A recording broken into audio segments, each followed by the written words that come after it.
Thanks so much for clicking on this video. We're going to be combing through the Modern Warfare 2 multiplayer overview. We are very, very excited about this. We covered the skill-based matchmaking recently, and we are really, really excited to cover the Modern Warfare 2 multiplayer overview. It's a whole blog post about it, and I have realized that I mislabeled and mistitled the stream, so I'm fixing that right now very, very quickly. We had the wrong names and titles, and it has now been fixed. I'm going to bring over people from the previous stream. I'm going to comb through the whole multiplayer overview in this video. I'm going to bring over people from the stream about God of War. I'm going to redirect them over, and we are going to dive right into this. It's a very, very lengthy blog post, and it is massive. It's massive. There's so much information there. I'm really glad I caught that. I was not paying attention. We've been covering so much Modern Warfare, I copied the wrong description and tags from the previous stream, and so we are excited to finally see a copious amount of information about Modern Warfare 2 multiplayer. Make sure and smash the like button as you guys come storming over from the first stream. It is super, super helpful. So they released this article here on callofduty.com, and it covers everything. I believe if I zoom out, yeah, you can see over there, it's a new era, the next era for multiplayer. They come over game modes, core maps and battle maps, perk packages, field upgrades, kill streaks, learn new tactics in multiplayer, and then the launch. So we are going to come over all of that. We may even try and use chapters. That way you can kind of comb through and click through if you would like. We thought this was well worth a comb over and a brush through. So let's check this out here. Prepare for the next era of multiplayer. Infinity Ward developed a finely tuned, innovative multiplayer experience for Call of Duty Modern Warfare 2. Continuing the legacy of Call of Duty Modern Warfare series, Modern Warfare 2 will have a robust multiplayer offering at launch. From classic 6v6 modes and new favorites to the addition of battle maps featuring large player counts to vehicular combat. Everything within this guide is what you can expect on day one. So this is the Modern Warfare 2 release date. Like, this is everything that's going to be in Modern Warfare 2 multiplayer. This includes the modes and playlists you will see, the regions you will be deployed across core and battle maps, and overviews of 3 multiplayer exclusive concepts, the ability to choose a perk package, field upgrade, and kill streaks. So some of this may be brand new information to you. Everybody coming over from the redirect, do me a favor. There's over 300 of you here right now. Smash the like button. Let's try to get 200 likes as fast as possible as we comb through all of this information. All of that is built around the Modern Warfare 2 engine, which makes multiplayer a great place to learn some new tactics. Here is what you can do in multiplayer at launch, starting with the playlists you might see in the main menu. So here we go, game modes for those of you that were curious. They offer 2 distinct mode categories at launch based on the type of map they are played on. Core map modes and battle map modes. So they are having a distinction between the Modern Warfare 2 maps will break down into Modern Warfare 2 core maps and then Modern Warfare 2 battle maps. So those will be the 2 categories that these break into. Core map modes are going to be 6v6. I love that picture. I use that for one of our thumbnails. Free for all. Not surprising to see this one listed here. Free-for-all, eliminate everyone. The first player to reach 30 eliminations at the end of the match wins, with the top 3 performers claiming victory. Actually, top 3 claim victory. Oh yeah, so once 30 gets hit, you just want to be in the top 3. Team Deathmatch, again, this is not surprising to see in here. Call of Duty in its purest form. Use teamwork to eliminate enemy players and reach the score limit. The first team to obtain 75 eliminations wins the match. So Team Deathmatch is a race to 75. Domination, we knew this was coming. Domination, compete for control of 3 zones marked by flags, A, B, and C. Capture zones, accrue points. Captured zones accrue points over the course of the one round. The first team to reach 200 points wins the match. Of 1 round. Oh, I was like, why do they say round? It's not round based. That would be really, really weird to have Modern Warfare 2 domination be round based. I fell out of love with Dom because you always end up having that center. There's always the one in the center that's just grenade spam. You know what I'm saying? That's how it always goes. It's very unenjoyable. Hardpoint. This is one that I did not play in the MW2 beta. 121 likes, guys. We need 80 more. Make sure you're coming in and doing that ritual. If you're listening in the background of your day, remember, this is our second stream of the day. You've already given me 1 like, and now I need a second one. Hardpoint. Capture the hardpoint. Capture the hardpoint and hold it against attack. The hardpoint location rotates every minute, with the position of the next hardpoint being indicated in the last 10 seconds of the previous zone. The first team to earn 250 points earns the match. So this is basically an iteration on Headquarters, if you remember Headquarters.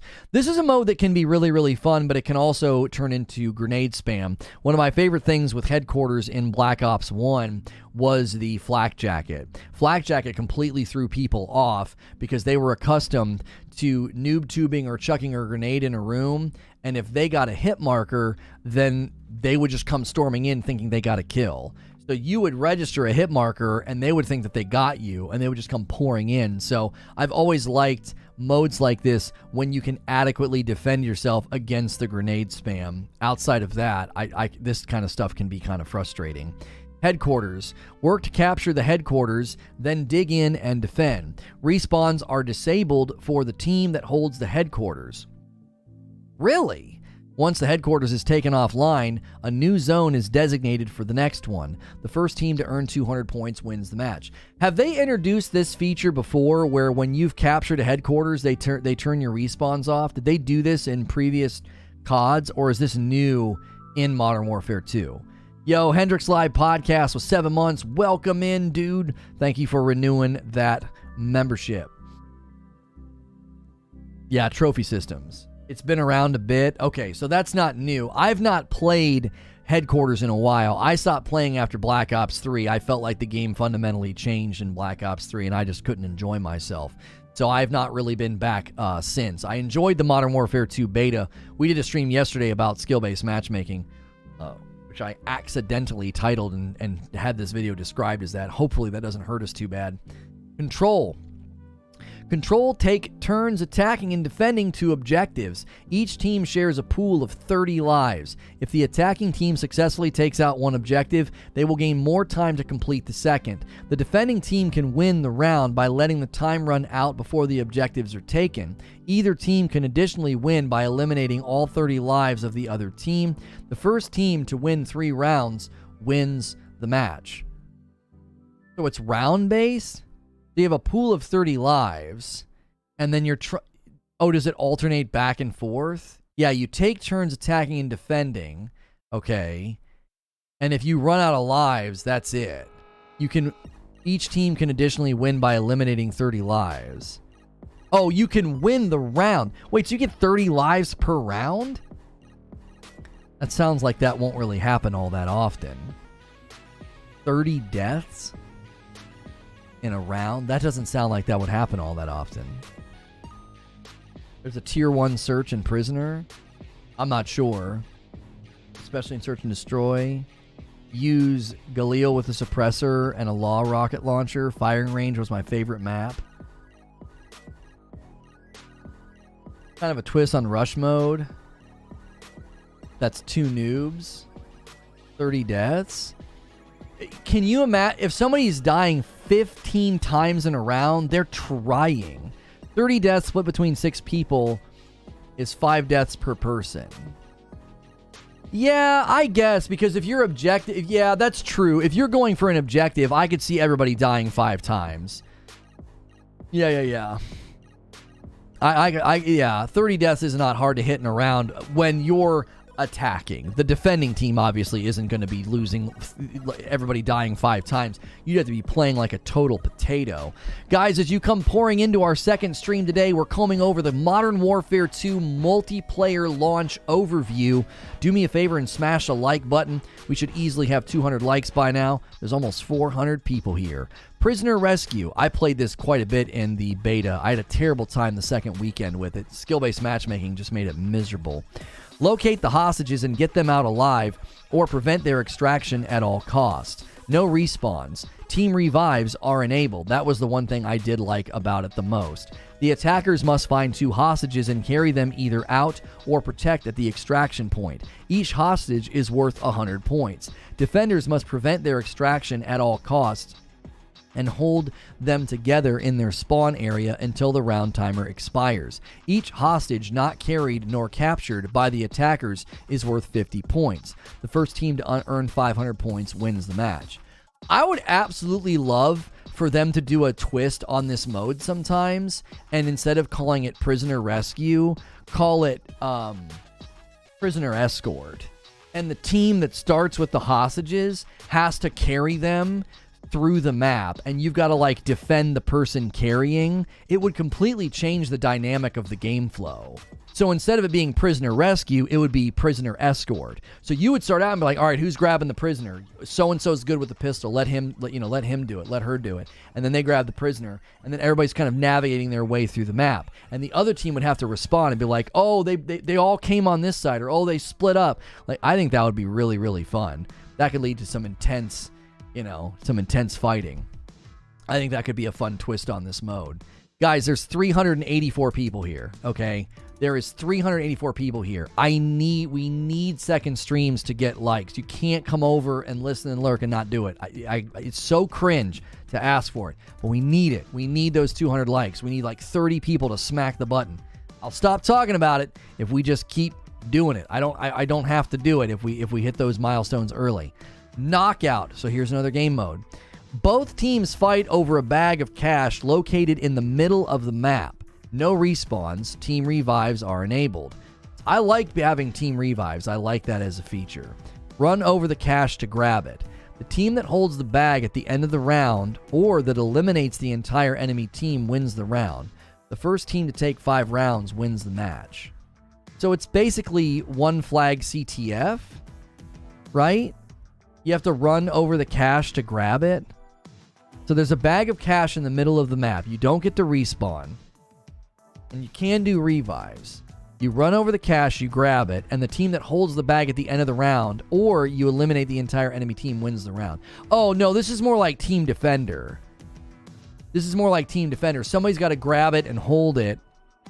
And when you have it at the end, you win that round. The first team to take 5 rounds wins the match. So you're trying to win 5 rounds of what is basically like old school Team Defender, except instead of the first person to die creating the flag, there's a bag of cash in the center of the map. See, the way we always played Team Defender is we would go to a designated spot that we knew we could defend, and one of us would just stand in the doorway and kind of shoot wildly, and the enemy could never resist. They would kill you, and then the flag would be right in the door, and somebody would grab it.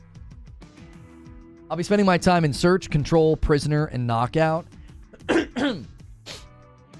Yeah, I liked Prisoner, but it just turned so sweaty so fast.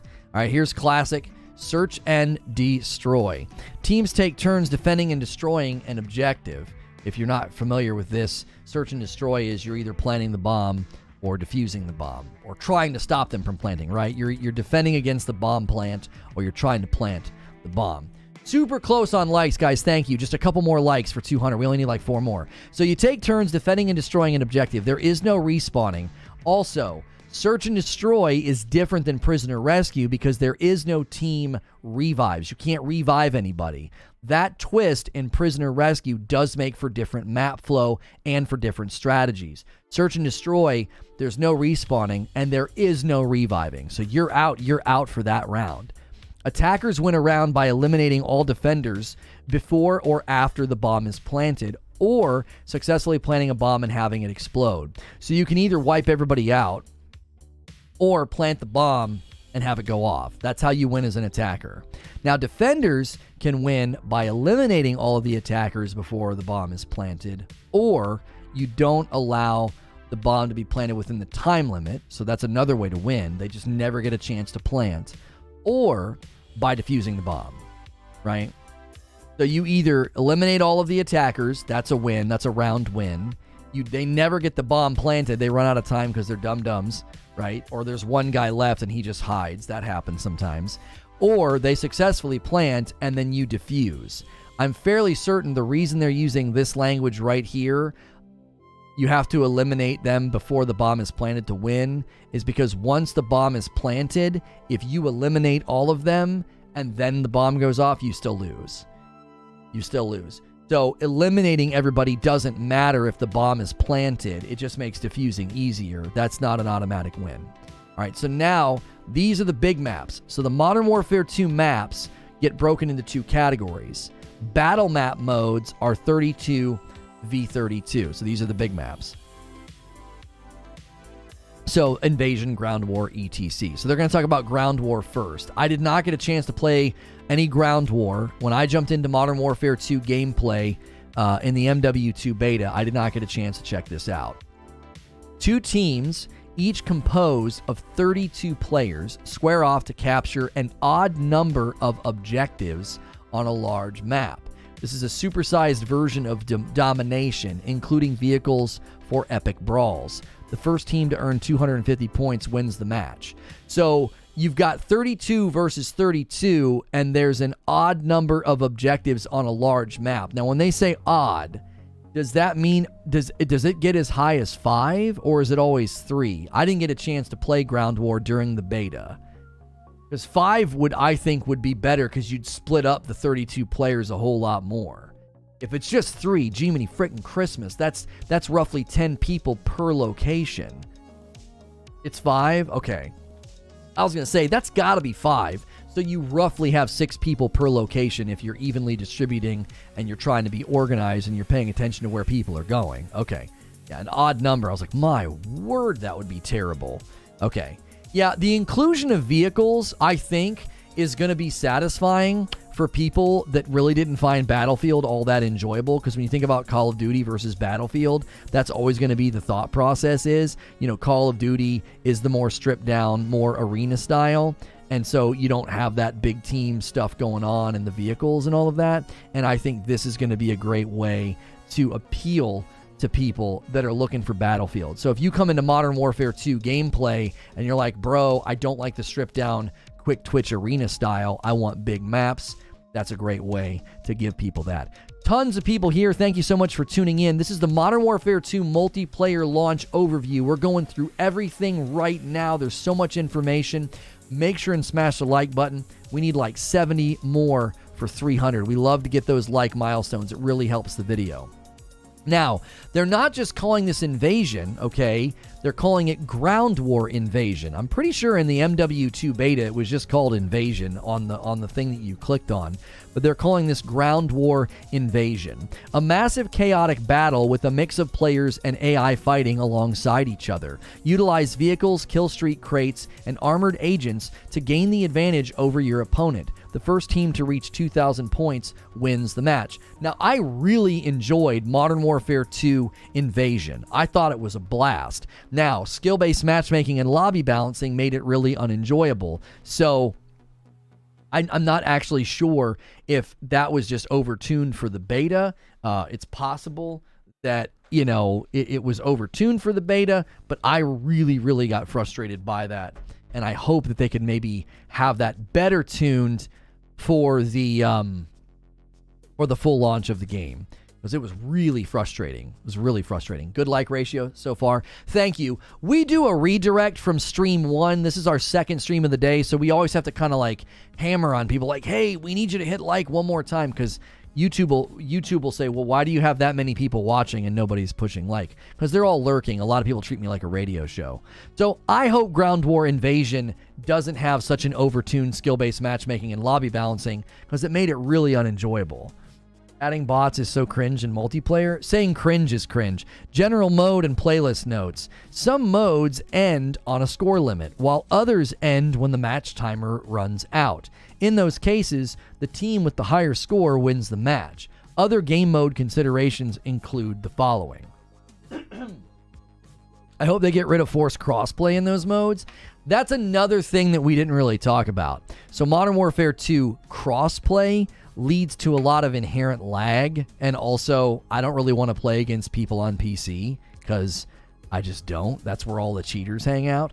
And so I would really love to be able to play Invasion and not have to play crossplay. I think that was a bit of a bummer. I wasn't a huge fan of that in the MW2 beta. So, hot take, the vehicles are crippling Battlefield's gameplay. They make the maps too big for jets and tanks and all that, so the ground troops are unenjoyable.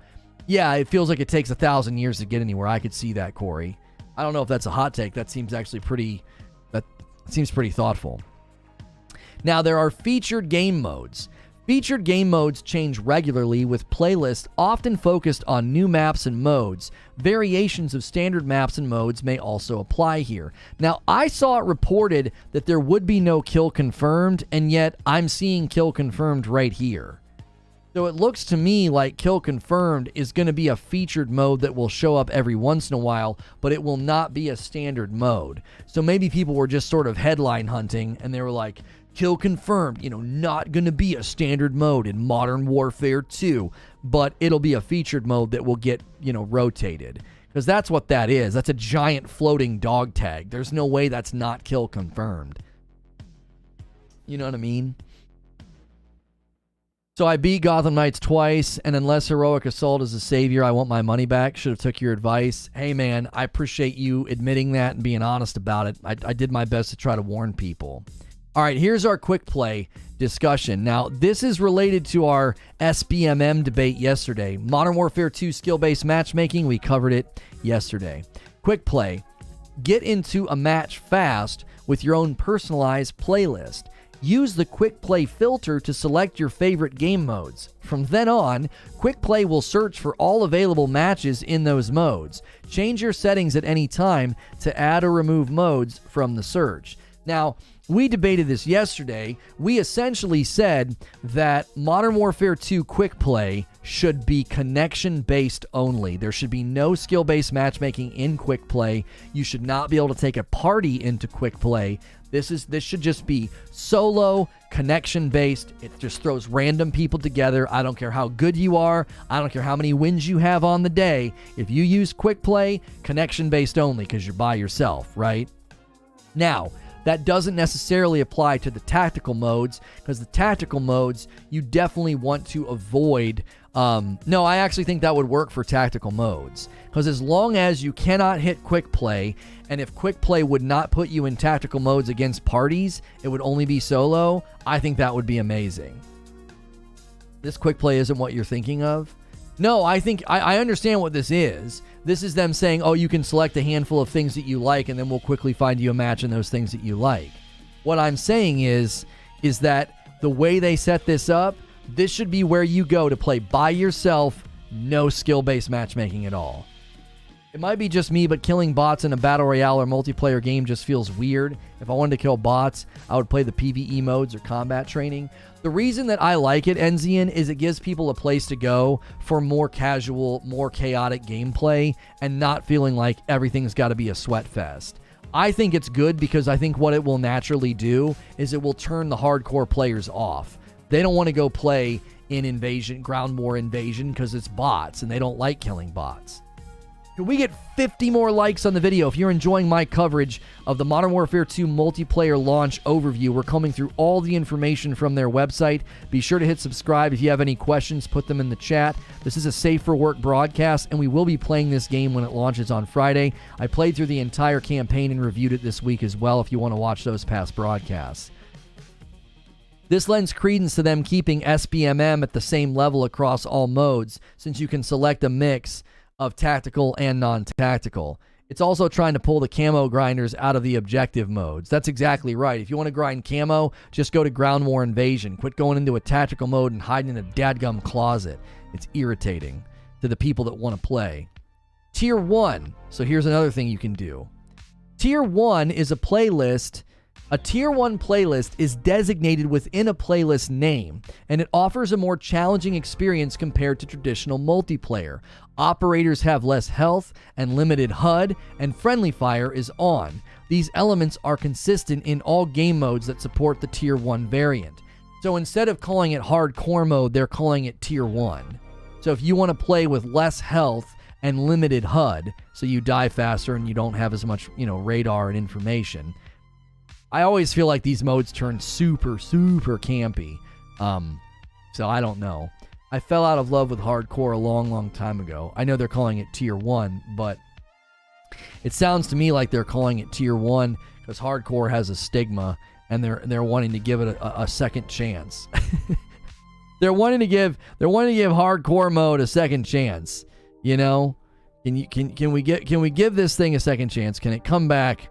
Can it turn things around? Because it's almost like nobody's going to click on a hardcore mode because of its history in the franchise. You know what I mean?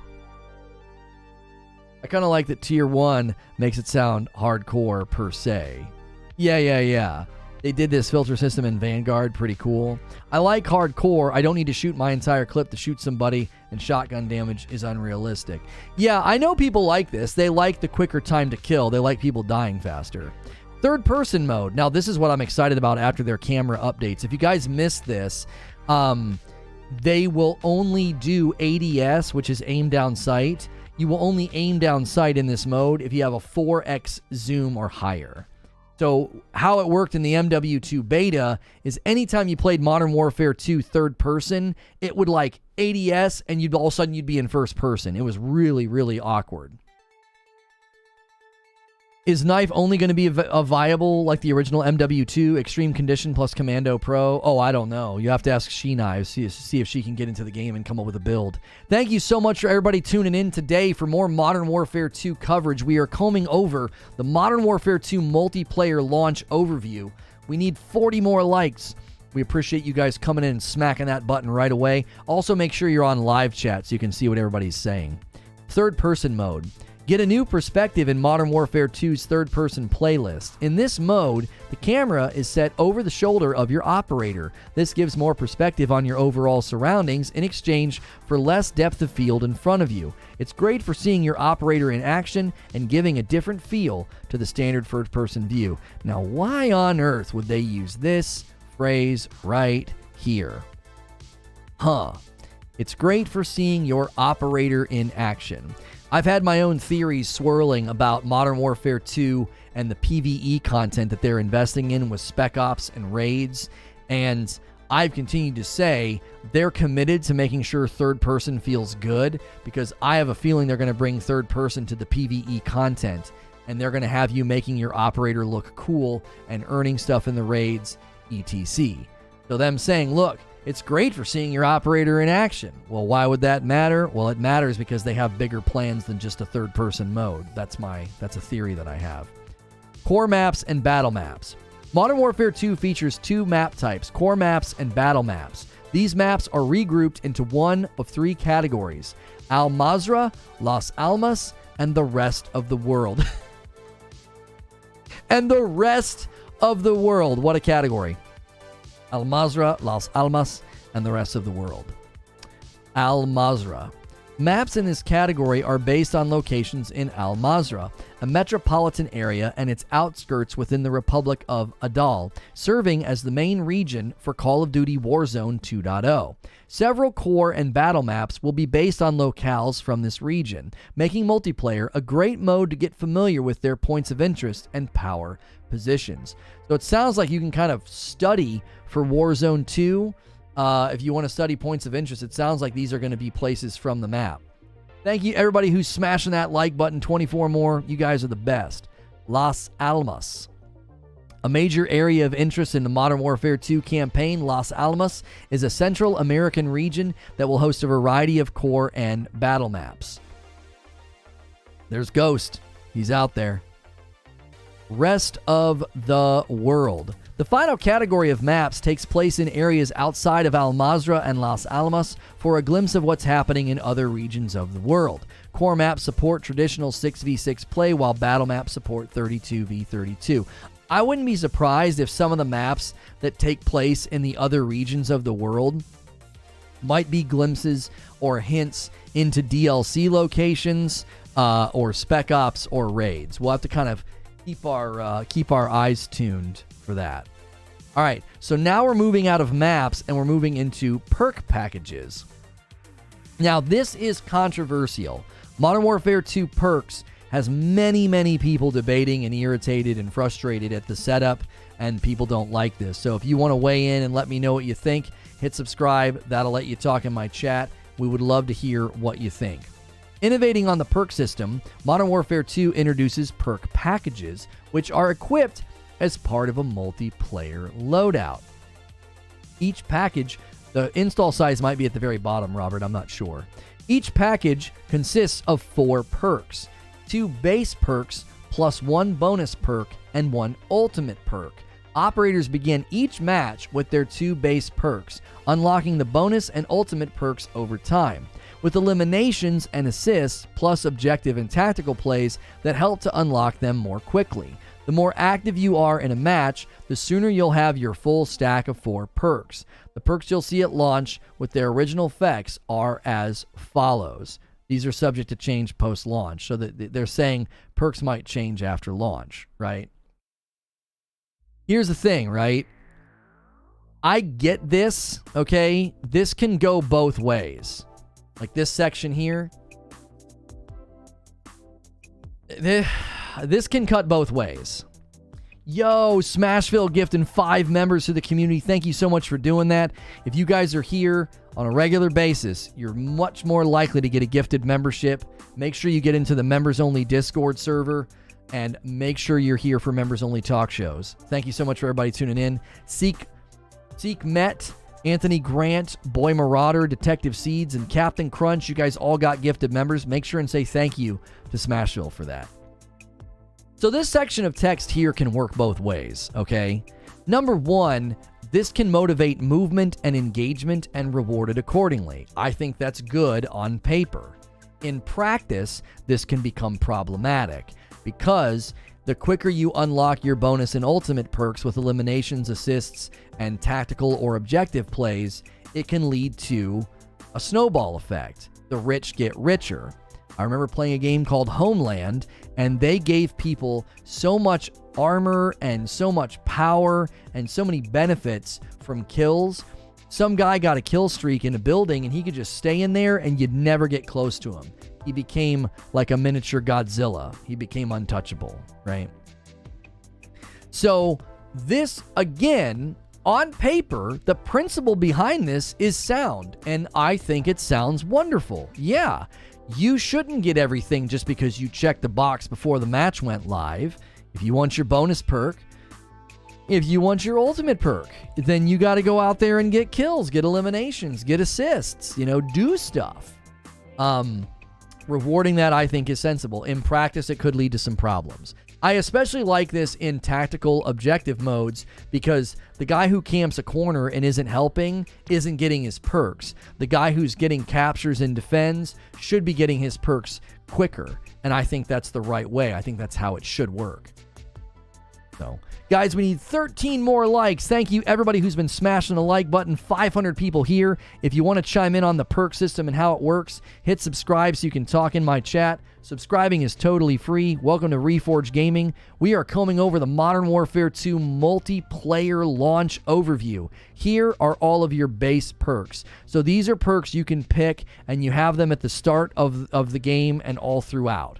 Overkill, carry 2 primary weapons. Double time, double the duration of tactical sprint, increase crouch movement speed by 30%. Battle hardened, reduce the effect of enemy flash, stun, EMP, gas, and shock sticks. Immune to snapshot grenades. Scavenger, resupply ammo and throwing knives from dead players. Bomb squad, take reduced damage from non-killstreak explosives. Reset fuse timers when picking up live grenades. Okay, I want that. That sounds like Flak Jacket. That sounds like Flak Jacket from I think Flak Jacket Pro let you do this, didn't it? Reset fuse timers when you pick up thrown grenades. I'm pretty sure you got to do this. In Black Ops 1, I think Flak Jacket Pro would let you do this second part. So Bomb Squad just lets you do both. I'm definitely going to want to unlock that anytime I'm playing in objective mode where I'm diving on a point. That's helpful. Tracker.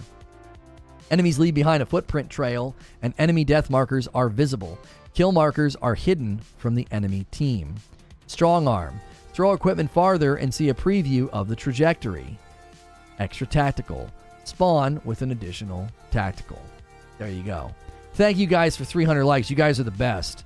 It's been so fun covering Modern Warfare 2. We're very excited to dive in. I'm more excited about the PvE content. So if you're looking for PvP coverage, I will be playing it on launch date. Hey, become a member before Friday night. We'll be playing Friday night together.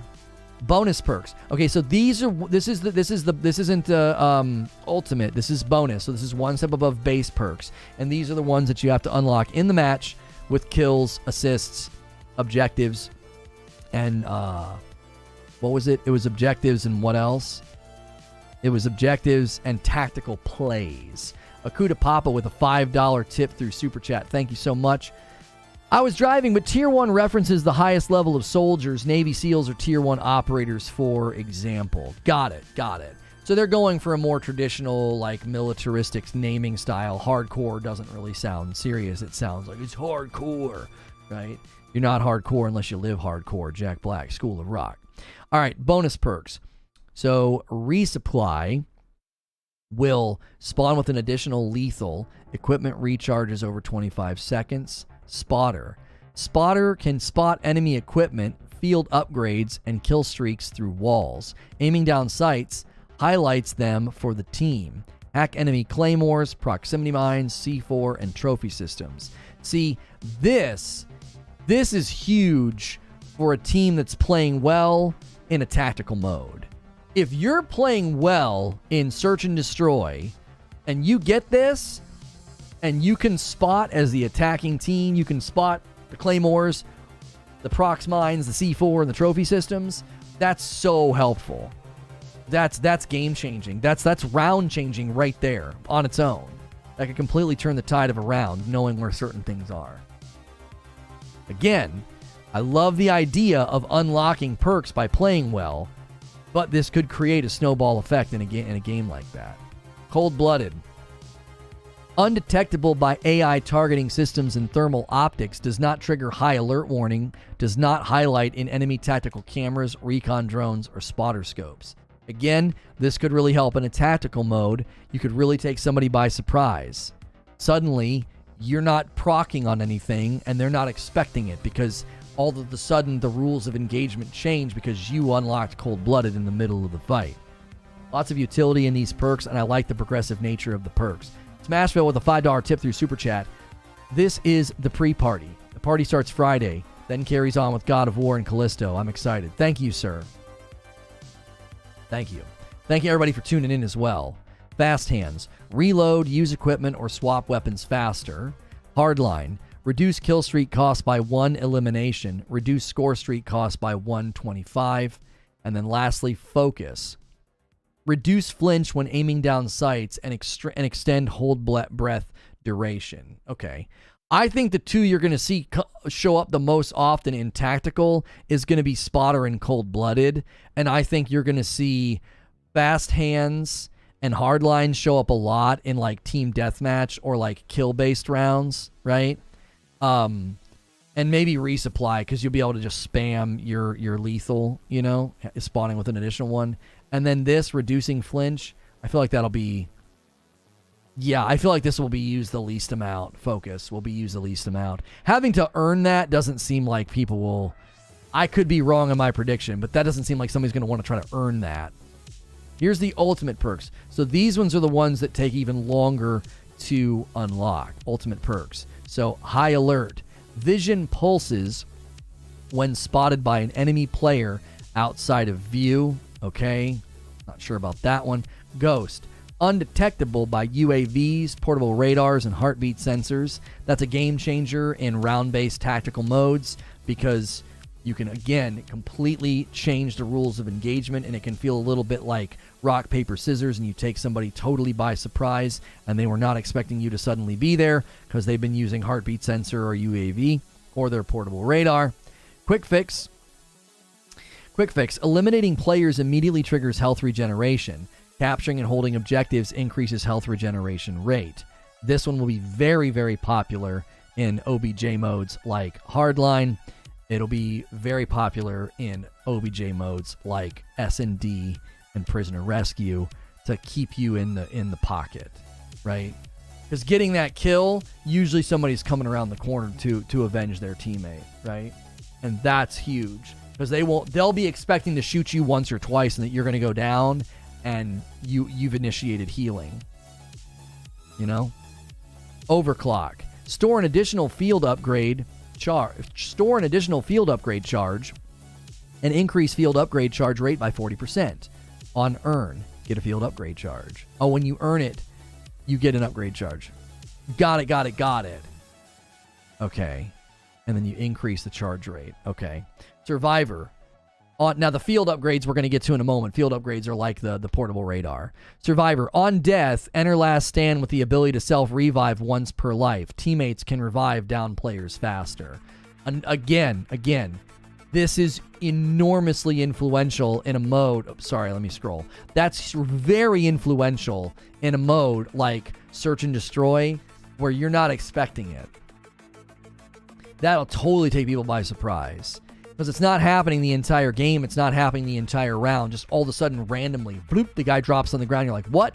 And then, Now, can you shoot in this? When you go into last stand, can you shoot? Or is it just you go down and you can self-revive? Because if you can't shoot, it would still be helpful because if you get out of line of sight, they might not see that you didn't die. Like if you're behind a box or something.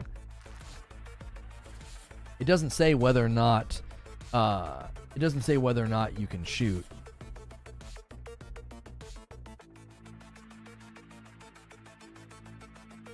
So, does anybody know? Did anybody get to use this in the beta? The Modern Warfare 2 beta, did anybody use Survivor? I would like to be able to shoot a pistol. If you're playing Overwatch as a sniper and you get down behind cover, getting yourself back up without needing a teammate to come pick you up would be huge. Right. Last stand is only going to help you if you're killed from a distance. Okay, yeah, it doesn't sound like you can shoot. Okay. Bird's eye. The minimap is zoomed out. UAV and radar pings reveal the enemy direction. On earn, activates one local UAV sweep. Okay. So bird's eye, the minimap zooms out so you can see more of the map. That's actually kind of a cool utility if you think about it. Seeing direction, that's like the SR-71 Blackbird is in the air. Try out some of the game's pre-made perk packages to get a taste of the different perk combinations to create your own after leveling up to rank 4 for a more specialized selection. Okay, so there you go. Field upgrades. This is where the fun begins because these things can be kind of crazy. Field upgrades are invaluable tools that offer an array of strategic advantages. They charge over time throughout the match, with some charging faster or slower depending on their utility and power. At rank 45, you'll get the option to equip 2 field upgrades at the cost of a slow recharge rate on each. So Modern Warfare 2 field upgrades can really, really turn the tide. I love these photos too of like each individual photo of them. So that's the tactical camera. So the tactical camera is a remote-controlled camera that marks enemies. You connect it to it directly and set it on its own where it emits a warning sound upon detecting nearby enemies. So you don't necessarily have to be actively watching it. You could just throw it on the wall and listen for the ping, knowing that it's like looking down a hallway or something, right? And then obviously I think they can shoot it. I was using this for a while. I liked it okay, and then I found portable radar to be significantly better for invasion. It was also really, really helpful on prisoner rescue. So I found portable radar to be significantly better than the cam. So good morning, Sven. Thanks so much again, guys, for tuning in and listening. We're combing through the Modern Warfare 2 multiplayer launch overview. If you're enjoying the coverage, smash that like button. So here is the inflatable decoy. It is a proximity-activated decoy mine. Upon activation, the decoy is rapidly deployed to confuse and distract enemy operators. It can also be manually activated to fool enemies into attacking it on sight. So this, again, is one of those ones where if you use this in a really creative way, it could probably significantly help. Like if you're in the corner and you position this into an area where somebody breaks the plane of the door, or you know they're in the hallway, and you pop it and they start shooting, you can peek around and you'll have them dead to rights. They'll be shooting at the wrong thing. So decoy you could have a lot of fun with, especially in tactical modes where you know people are going to be funneling through certain points and coming into certain rooms, and you know there's going to be a trend. Like there's like those breach trends, like most people come into the room this way, and you can kind of position the decoy to take advantage of that and distract the enemy and get them. This is a DDoS, a DDoS. It deactivates electronics and disrupts enemy sensors in the immediate area for a short time. Solid and objective modes where tons of field upgrades will be placed around key zones. Great synergy with the spotter bonus perk.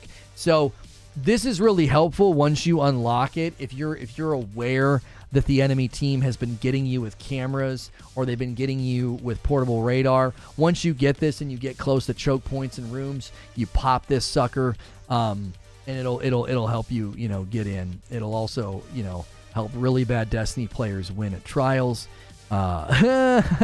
Deployable cover.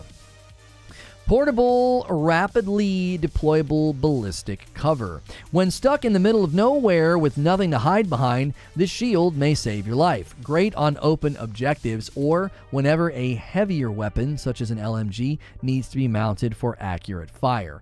I could see this one getting really creative in bigger modes where suddenly somebody just pops it up and like no one can get down a road or through an area. You pop it up, you mount that LMG, and just just keep people from being able to move. This one could get creative. I don't know how often you might see this in an objective-based mode, simply because it would require this would be fun to do synergistically, maybe like use this and the decoy. You put down this and then your buddy puts the decoy behind it, and then they're going to just assume somebody's behind it, and then the decoy pops up. You could get really, really creative with this one for sure. So a lot of people tuning in right now. This is our Modern Warfare 2 multiplayer launch overview. We're combing through the blog on the official site. Do me a favor as you come in the door, hit subscribe. That way you can ask any questions in the chat if you want, and smash that like button. Let's shoot for 400 likes. So the trophy system, looking like a microscope or a vice grip for a tool bench. That's a funny looking trophy system. Anyway, trophy system is a deployable autonomous defense system, and it destroys up to 3 incoming pieces of equipment and projectiles. Some larger targets may take multiple shots. A lifesaver on objectives and in interior spaces where grenades can come flying through openings in droves. It can also be put on vehicles to have it act as a deterrent for rockets and other equipment pieces. So the ability to put this on I didn't know you could put this on a vehicle. So you can put this on a vehicle to help with rockets. That could be interesting in Invasion. It could be really interesting in Invasion because you could be running Bomb Squad, which is basically Flak Jacket from Black Ops 1, and then put a trophy system on the vehicle. And that could be awesome, right? Just charging in. Put some C4 on the roof and just go. Dead Silence. This is hotly debated. Modern Warfare 2 Dead Silence is a hotly debated topic. There are people that want to see this return as a perk, and it is not. It is a field upgrade. Temporarily makes your footsteps silent. Gun, melee, and throwing knife kills refresh the duration. A perfect fit for stealth loadouts. There are people that really, really dislike this decision. They feel that it has completely changed the approach to rushing. I actually think that was the intended effect. They don't want people being able to just rush and not have to earn being totally quiet. Sound cues are very, very important to a game like this and to keeping map flow in a good place. So, yeah. Temporarily makes your footsteps silence. Oh, for how long? Yeah, they don't designate a time here. It would be nice if it said, 10 seconds, 15 seconds, 30 seconds, whatever. And then you would know, I got to get so many kills to refresh the duration. Right? Does anybody know? Did anybody time this in the beta to get a bearing on how long Modern Warfare 2 Dead Silence lasts? Dead Silence is a perk that should never have existed in any Call of Duty, says Distorted. I think that's one of the dilemmas of being like a long-standing COD fan, is it's hard to let go of things that like you kind of know deep down were OP and really strong, you know? It's like 30-ish seconds if I recall. Okay. There's a visual cue. Okay. And then we got this here, munitions box. Deploy a box of ammo and equipment for you and your teammates, ideally used in safe territory for squad mates to resupply. However, in a pinch, it is invaluable in any scenario where you are out of bullets and equipment. So I could see this coming into play potentially in Invasion and Ground War, where you're fighting so much and shooting so much that if you have a really good run, especially if you've killed a lot of the bots tend to eat up a lot of your ammo. They're not too bright, but they do take a minute to kill sometimes. So this could be a nice one for keeping up your momentum on Invasion. A lot of people tuning in right now, getting a bit of a viewer bump. If you've never been here before, we're usually in this scene doing a talk show. This is Reforge Gaming. I am reading through the Modern Warfare 2 multiplayer launch overview. We're combing through the perk system. The field upgrades right now. We comb through the perks and the maps. There's 2 types of maps. If you have any questions, make sure you're subscribed to the channel. That'll enable you to talk in my chat, and I'll answer any questions that you have. You can also throw it at people and then blow it up. Oh, really? Loadout drop. So this is another field upgrade. Call in a team-based loadout crate with limited uses. Each player can use it only once. Ideal for swapping loadouts mid-life. Get an extra primary weapon without burning a basic perk for overkill. Or just being kind to operators. It's great in Ground War when operators are expected to live longer lives and switch roles as the situation demands. I don't know, man. That doesn't seem like that would be worth it. I mean, if your loadout is good enough, especially if you're running 2 primaries with overkill, you don't got to use overkill. Yeah, but so what? I'm going to wait and hope I get my loadout drop? I don't know. That seems like kind of a waste. We'll see. This was my favorite one right here. Portable radar. Emits a periodic radar ping to detect nearby enemies. Increase utility on smaller maps or in objective game modes where the radar's small coverage can track important zones. Synergizes well with the Bird's Eye Ultimate perk. I really, really like this in Invasion, and I really, really liked this in Prisoner Rescue. It was extremely helpful for Invasion. It was great to go up to a building and get rough approximation of enemy locations. It was very helpful. It was great in Prisoner Rescue. You could push to a prisoner, toss it down, and be like, oh, there's nobody here, let's go. Or, oh, we got 2 guys inside. Very, very helpful field upgrade. I think this is probably going to be one of the most popular field upgrades because of how important it is to virtually every mode. We all know what this is. I threw this one on my thumbnail today because I absolutely loved it. It just made me feel good to look at it. I loved tack insertions for headquarters. It was so great to use. You would go and you'd do it like right around the corner, especially when you could do it faster with the one upgrade. Oh my gosh, you do it right around the corner, run in, they'd get you, you'd come back in, catch them on the reload. I absolutely loved it. Tactical insertion marks a location as your next spawn point. A boon on ground war maps where the deployable areas are far from an objective, or on other maps to shock enemies from behind their lines. Note that the tactical insertion does not function in one life modes. Yeah, so this is a field upgrade I think is going to struggle to be popular because only being able to use it that one time, I guess that would be nice if you get like a really nice location on Invasion and you want to be able to get back there right away. It could be really helpful. I'm telling you, man, that portable radar, bro, I'm telling you, portable radar is going to be super popular. It's just so nice to get that information before breaching a room or a building. Guys, could we get 40 more likes on the video? There's so many people here. There's 540 folks here. I bet you there's a ton who haven't smashed like. If you've never been here before, we'd love to meet you. hit subscribe, and it'll let you talk in my chat. If you've got questions, comments, input, if you've got opinions on this field upgrade system or the perk system, we love to debate and have discussion. Battle Rage. Battle Rage is an experimental stimulant that gives operators an adrenaline rush. Health regenerates quickly, tactical equipment is resisted, and tactical sprint is constantly refreshed. Great for aggressive operators who want to rush headfirst into engagements. So this is for the guys who run through the map like a mindless silverback gorilla, and they just want to be able to charge in. There you go. Take a hit of that, and you'll kiss God. I'm just kidding. All right, so here we have some type of a drone, a recon drone. Remote-controlled drone that has manual and auto-marking capabilities. Another great tool for communicative operators. Communicative operators, or communicative.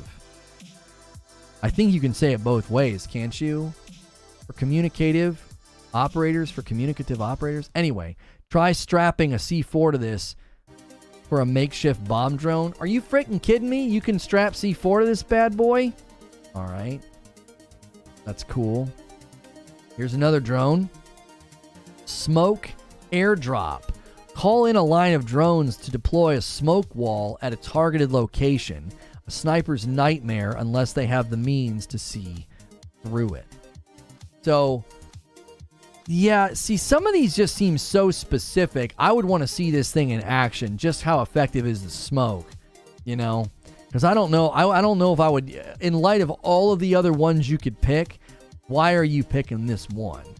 So many of the other ones are seemingly better. And this looks like a mine. It is. Suppression mine. It's a trip mine that, when triggered, emits a constant sound wave that disrupts enemy vision and slows their movement. Strong around objectives, down long hallways, and in infantry-only modes.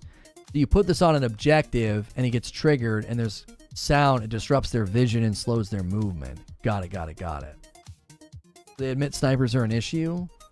No, I think they're saying snipers can be an issue. Snipers can be in a position that's really irritating, and then you utilize smoke. I don't think they're saying snipers are an issue. They're saying, look, man, if snipers are driving you crazy, we've got things in the game to help with that. Just like if there's shotgun rushers that are driving you crazy, you know, there's things you can do to help with that. Anti-armor rounds. So this is the last of the field upgrades. Last of the field upgrades right here. Grants weapon ammo that applies bonus damage against armored targets.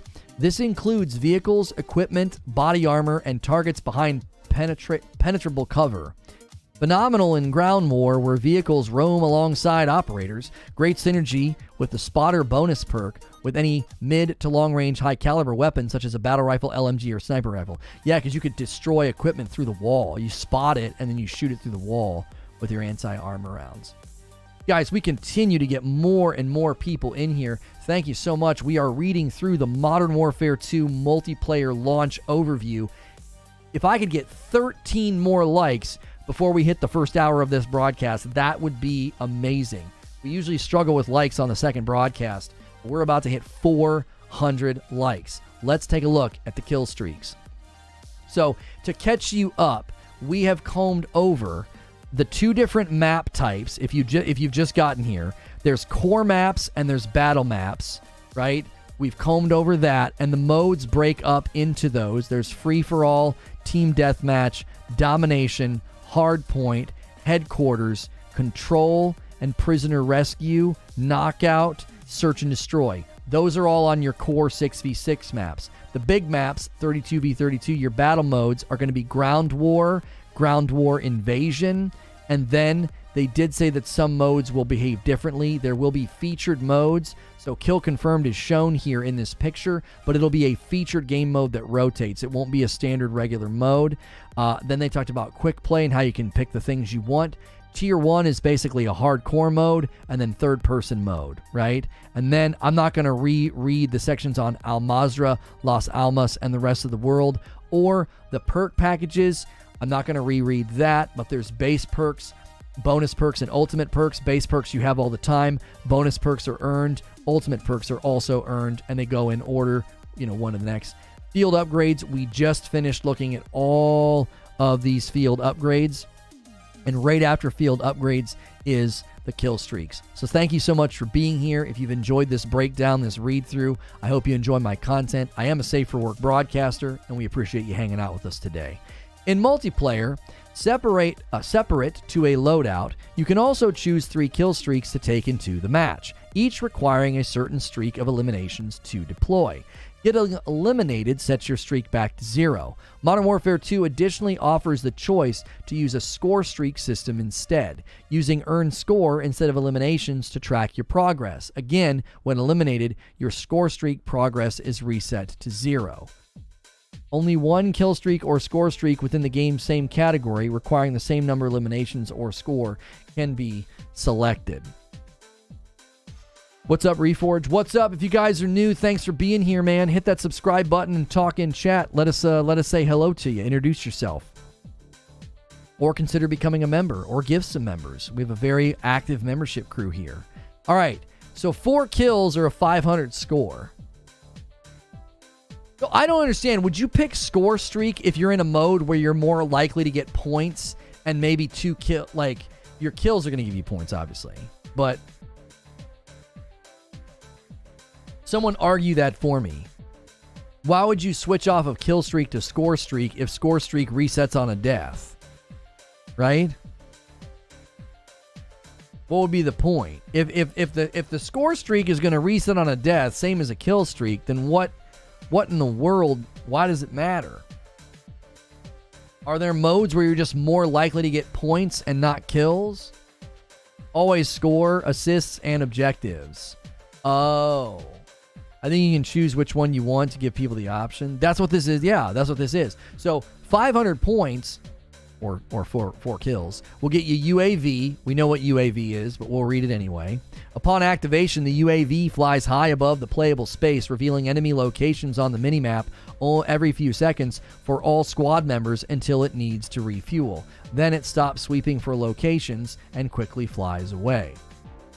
Because bots are score kills. Ah, I'm definitely going to always have it on score streak. I'm not a slayer. Bomb drone. A remote-controlled drone with an attached C4 charge. After activating the bomb drone, it can be flown anywhere in the playable area. Its C4 charge can be detonated manually, or it automatically detonates if the drone runs out of fuel, if it is shot, or if it hits water. Bomb drones. Oh, I'm sorry. Bomb drones are most effective against tightly packed groups or as a deterrent near objectives. Its secondary use case is an intel gathering tool, as the onboard camera allows the user to call out enemies in its view. Okay. I feel like I'm always going to pick UAV. UAV. Okay. Next group. 5 kills or 625 on the score. Counter UAV. We know what this is, but we're going to read it anyway. A drone that scrambles all enemy minimaps. As the name suggests, this drone is a direct foil to the UAV, as well as other tools that use the minimap to display information. Like the UAV, the counter UAV flies above the playable area and can be shot down during its duration. Yeah, I love shooting these down. I love shooting down counter UAVs and UAVs. Do you remember surface-to-air missiles? You remember SAMs in Black Ops 1? I literally was in a ricochet mode, and I had a surface-to-air missile. No, it wasn't Ricochet. Sorry. If you killed so many teammates, you got kicked out of that game. And my SAM went to shoot a UAV, and it hit the edge of the ceiling. There was like an overhang, and it killed 2 of my teammates, and I got kicked out. Like, I saw it happen. It was like, and they died, and I was like, bink. I was back in the lobby. I was like, you got to be kidding me. Cluster mine. Throw a device that launches a cluster of smaller mines within the immediate area. Once set, it will automatically detect enemy players within a short radius. The blast is slightly bigger than lethal equipment, making it possible to wipe out a small group of tightly packed enemies. So you throw a device and it launches a cluster of small mines. Got it. So this is for kill streak 5 or score streak 625. Care package. Oh, we always call these a share package in Modern Warfare 2, because our rule was, man, if you call it a care package, that's a share package, baby. If it's on the ground for more than 2 seconds, I'm grabbing it, right? Teammates Teammates you got to grab your care packages quick or it becomes a share package. After activating this kill streak, your operator gets a care package marker to throw or place down. Once it's placed, a helicopter will fly over and drop a package at the marked spot. Care packages contain one of any standard kill streak that's not in another care package or emergency airdrop. Right? When you think you have another full second before you have to look, want to be here? Oh, did I use the wrong stinger? Oh, no, that's just a screenshot from today. That's funny.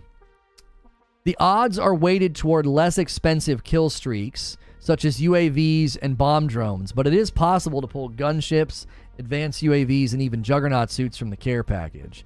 It was always amazing. Oh, sorry, hang on, let me scroll. It was always amazing when you got like a really crazy kill streak from a care package. Any kill streak earned through a care package will be saved in the 4th kill streak slot of your operator. And there we got some nice pictures.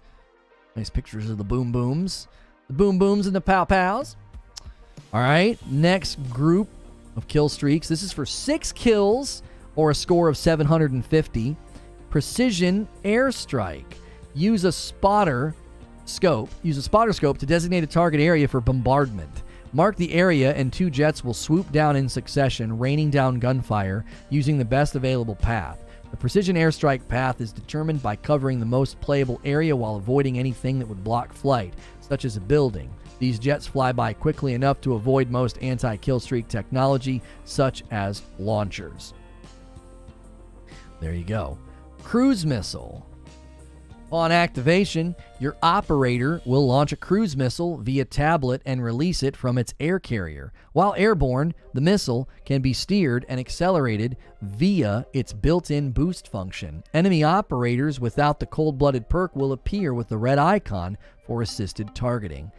You launch the missile and it releases from the air carrier. While it's airborne, it can be steered. Okay.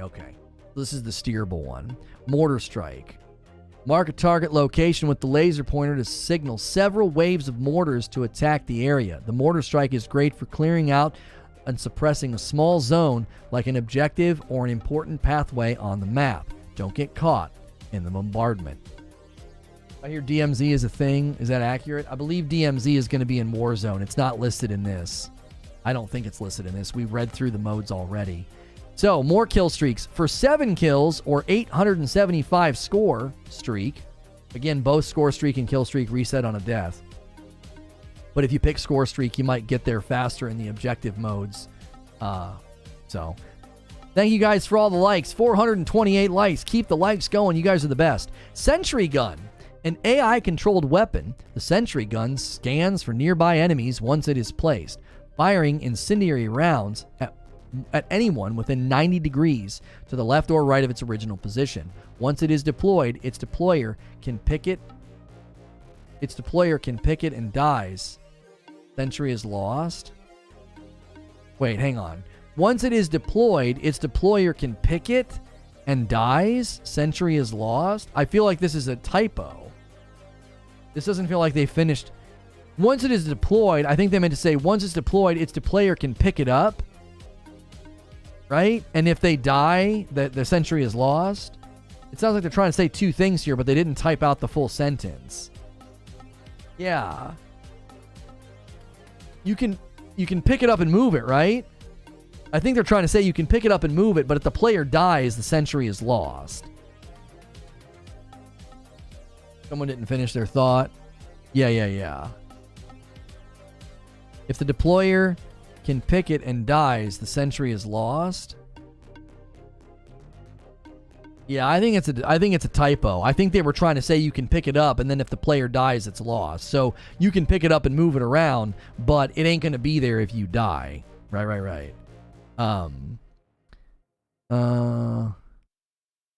Keys are now available. Oh, when does Entropy Center come out? November the 3rd. I want to play that so freaking bad. SAE. The SAE is like a super precision airstrike. And has an additional jet and the ability to control the path of each strike. There's a slight delay between when the jets are called and when they make impact. but even with that small window, the SAE is relatively accurate triple strike. Yeah, this was the one that I kept getting in the beta. This one was really good in Invasion. If you put it on the map where there were bots, I mean, you get so many kills. The rest of the game's preload just went live for MW2 on Steam. Thank you, Techno. 8 kills, or a 1,000 score streak. This is 8 kills. This is a lot. This is a lot. The VTOL Jet. If you guys are just tuning in, we are reading through the Modern Warfare 2 multiplayer launch overview. It was posted yesterday.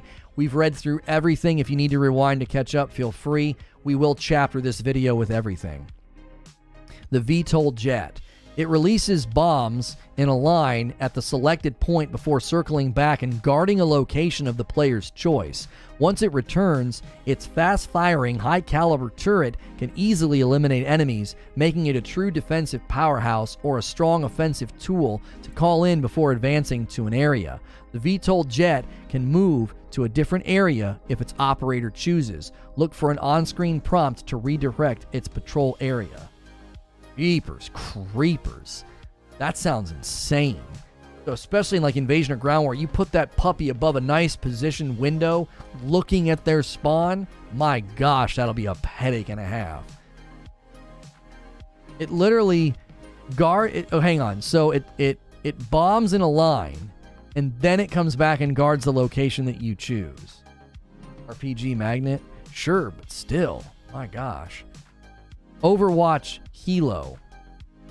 This drone shares offensive elements with the attack helicopter from previous games, except it follows relatively closely behind your operator and it pings enemy locations. Consider the Overwatch Helo like a buddy from above. It'll be helpful in calling out nearby enemies and can even eliminate a few once it does so.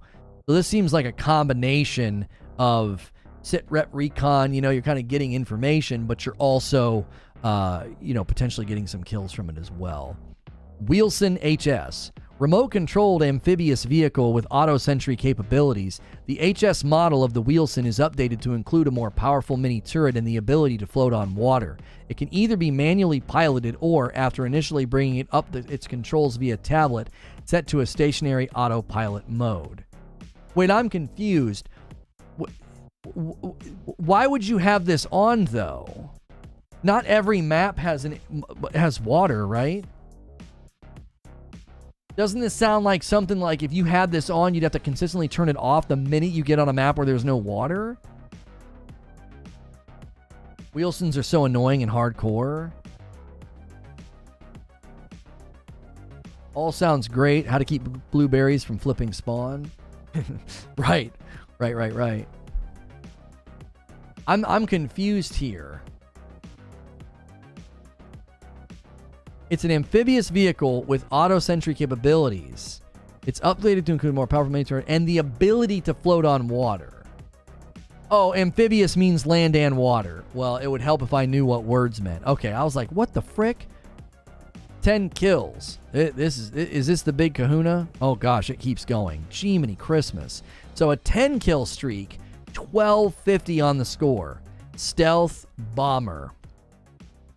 Call in a bomber that releases a large line of explosives in its path without warning.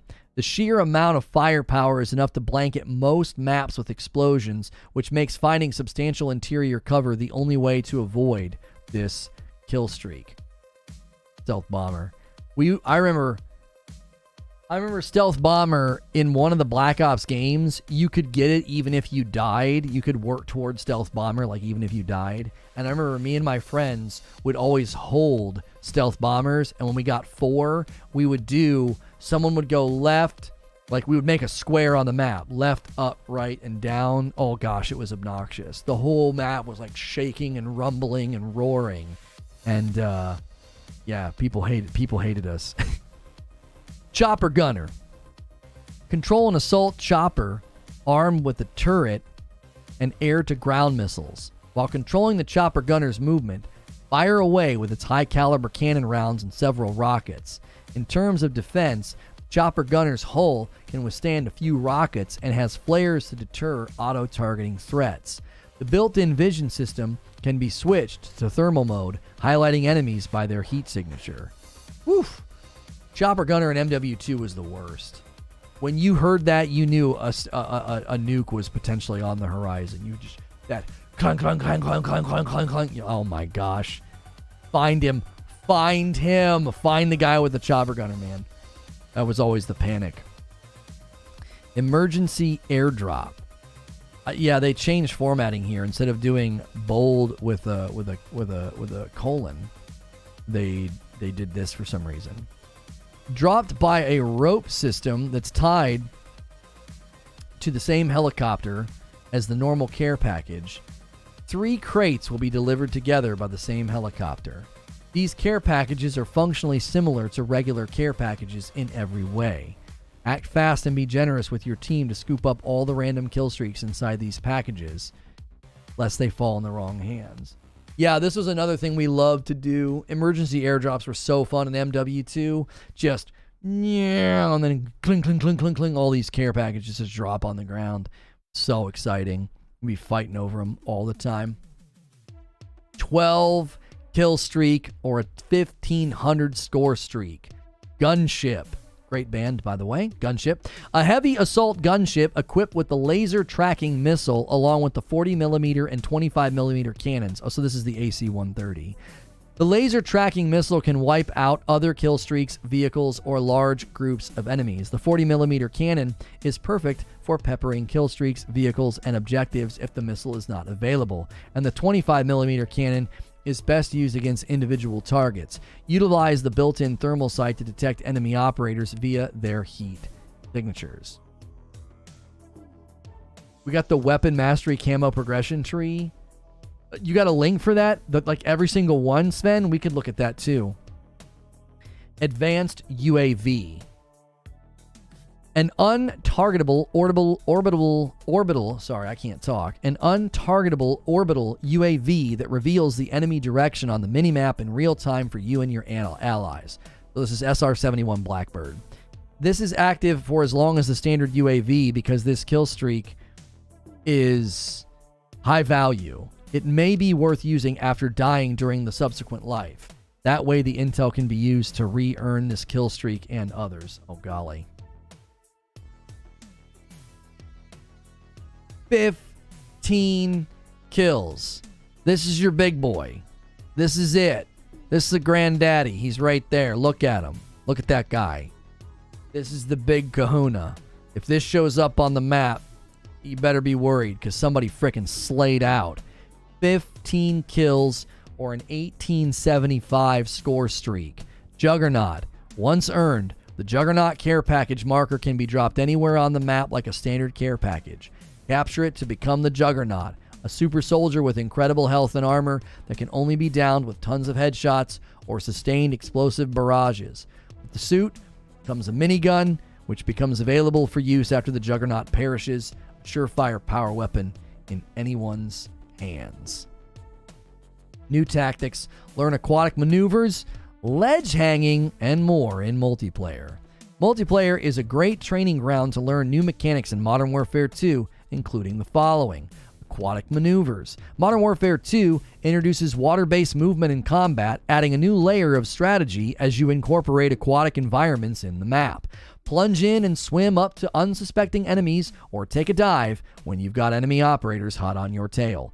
A $5 tip through Super Chat from Smashville. I was just thinking with Modern Warfare 2 releasing so close to Halloween, maybe they'll have exclusive launch skins for Halloween? Maybe.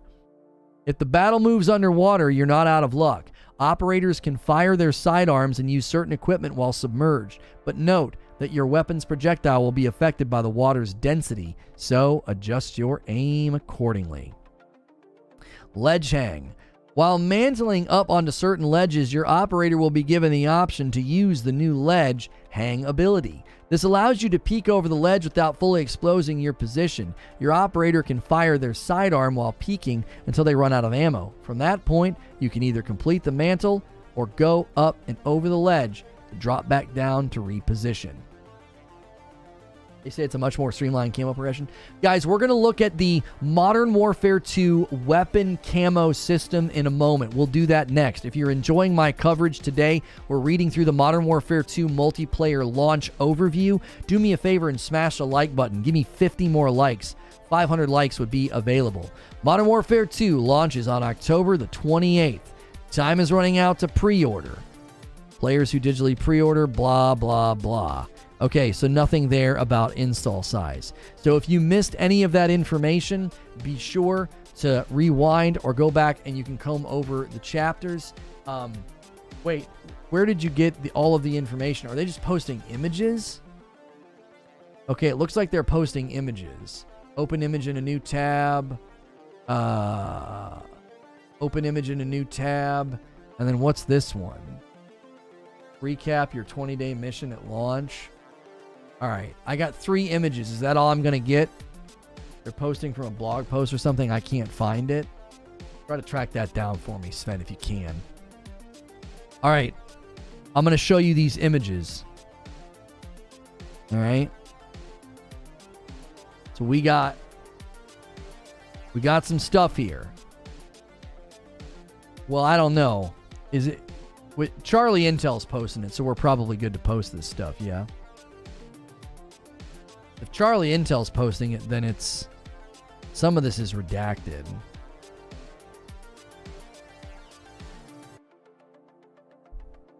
Some of this is redacted.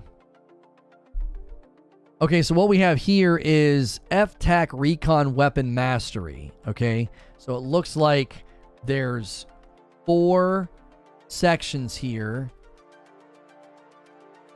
Gold Mastery, Platinum Mastery, Polyatomic Mastery, and Orion Mastery. Holy frick. So gold, unlock gold camo, get 100 kills while using gold camo. Unlock platinum camo, get 200 kills while using platinum camo. Unlock polyatomic camo, get 300 kills using polyatomic. Unlock Orion, get 400 kills using Orion camo. It's all in that blog? Oh, hang on. Yeah, we have a whole blog post official from Call of Duty. They're just trying to get people to click their tweets. Hang on, we have an official blog from Call of Duty. So similar to what we just did, I'm going to do this as well. Because it doesn't make sense to do this in a separate video. And this was posted literally freaking today. So you're getting excellent coverage here today, guys. You're getting top shelf coverage, all right? I expect a ton of likes. I expect some members and gifted members. Come on now. We're putting on a killer show for you. We're giving you everything. All right. Here you go. Call of Duty Modern Warfare 2 launch progression overview. Everything to complete before Season 01. There is more to explore after the 55 military ranks at launch, from fully unlocking the arsenal and operator roster to ranking up special op kits and even starting the ultimate journey toward weapon mastery. These are the progression systems available in Modern Warfare 2 on day 1. Prepare for Season 01 during launch. Starting on October the 28th, the official release date for the full Call of Duty Modern Warfare 2 game, the game's multiplayer and co-op special ops modes go live alongside the campaign, which digital pre-order customers have early access to. We are definitely checking out Spec Ops on launch date. We'll also be checking out multiplayer. I don't know if we'll be able to do a talk show that day. We'll probably start the day in Spec Ops and then do a second stream in multiplayer. I don't know. I'll brainstorm with Creature how we want to do that. There are 20 days between Modern Warfare 2's launch and the start of Season 1. 20 days. Okay. On November the 16th, Season 1 will introduce the free-to-play Call of Duty Warzone 2.0, which includes the all-new DMZ experience and traditional Battle Royale modes. It will also bring the first major update to Modern Warfare 2, setting the stage for the first co-op raid coming mid-season. Across both games, a new Battle Pass system will be introduced, and seasonal progression, also known as prestiging, will return. So a new Battle Pass system and a seasonal progression system for the prestiging will also return. The first 20 days between now and November the 16th give you the ultimate opportunity to prepare for an incredible year full of content. To begin with, Modern Warfare 2 brings you the familiar leveling system. You have 55 military ranks to complete, see below, each unlocking as you receive experience points from actions you perform during different matches. However, this blog ensures you're well prepared to look beyond the traditional leveling system. Even if you somehow hit military rank 55 on day 1, there are multiple ways to set yourself up for success in Season 1 and beyond. At launch, Modern Warfare 2 will include the complete weapon mastery structure built around the new weapon platform feature that you may have experienced during the open beta, as well as a separate special ops kit tier system. You can also unlock 18 base operators as well as complete daily and career challenges. Basically, these next 20 days aren't just about you ranking up a player level. It's about taking advantage of the access to multiple progression systems which could help you get ahead of your rivals come Season 1. Here's an overview of everything you can do in terms of progression within Modern Warfare 2 at launch. Complete the campaign now during early access. I did that. So I got all this stuff. Okay? Before spending a single second in Spec Ops and multiplayer, you can get the Union Guard weapon blueprint, 4 double XP and double XP weapon tokens, 4 base operators, and an assortment of Task Force 141 themed cosmetics, all by completing the Modern Warfare 2 campaign. The full list of rewards can be found here. We already looked at that previously in another stream.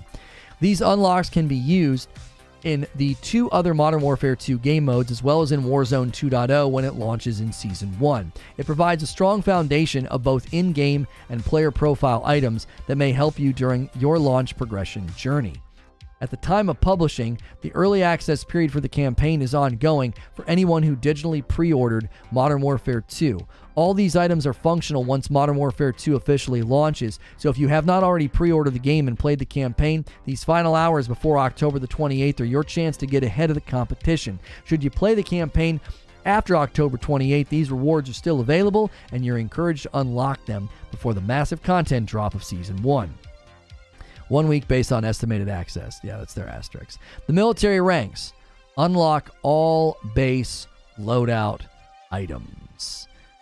Across multiplayer and Spec Ops, as well as Warzone 2.0 via cross progression, your main progression journey begins with military ranks. Veterans are familiar with the traditional rank system. For those who are not, your actions across all game modes earn player XP, which ultimately unlocks the following items, among others. Additional default loadouts in multiplayer. The ability to customize multiplayer loadouts as well in Warzone 2.0 weapons. At rank 4. All weapon platforms, the majority of which can be edited in the gunsmith. Gunsmithable. Lethal and tactical equipment for multiplayer loadouts. Perks, field upgrades, and killstreak part of multiplayer.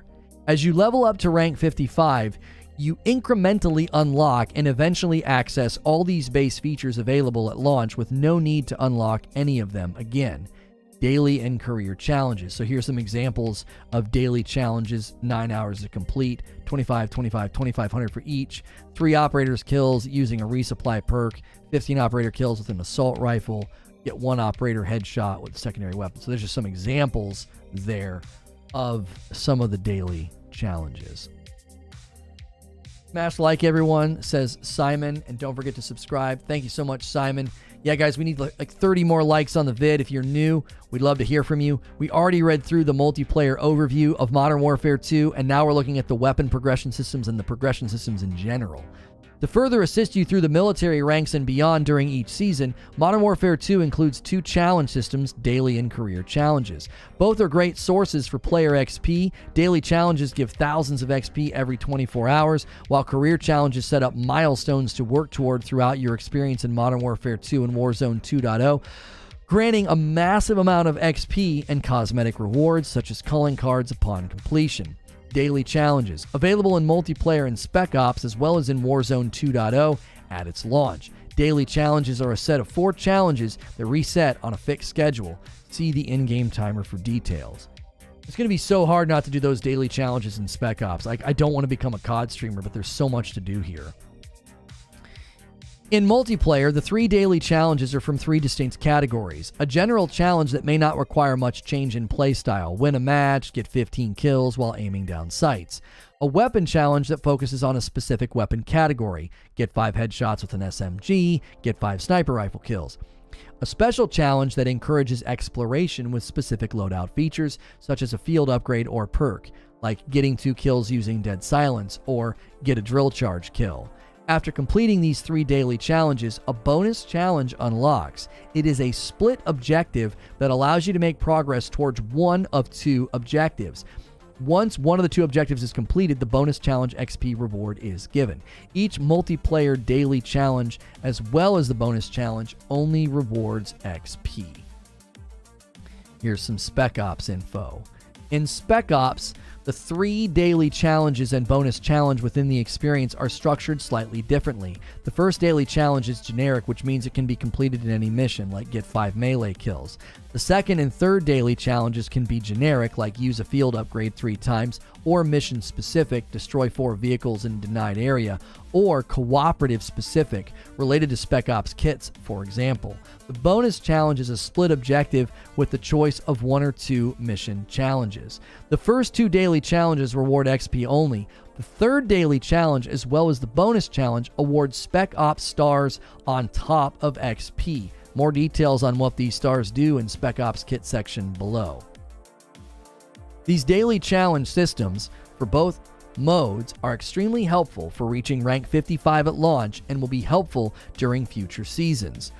However, once you reach rank 55 at launch, consider focusing on Spec Ops daily challenges, as you can also earn additional stars for the mode.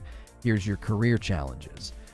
In addition to daily challenges, there's an assortment of multiplayer and Spec Ops career challenges at launch. Some of these, such as match wins and kills, will come naturally by simply playing the game.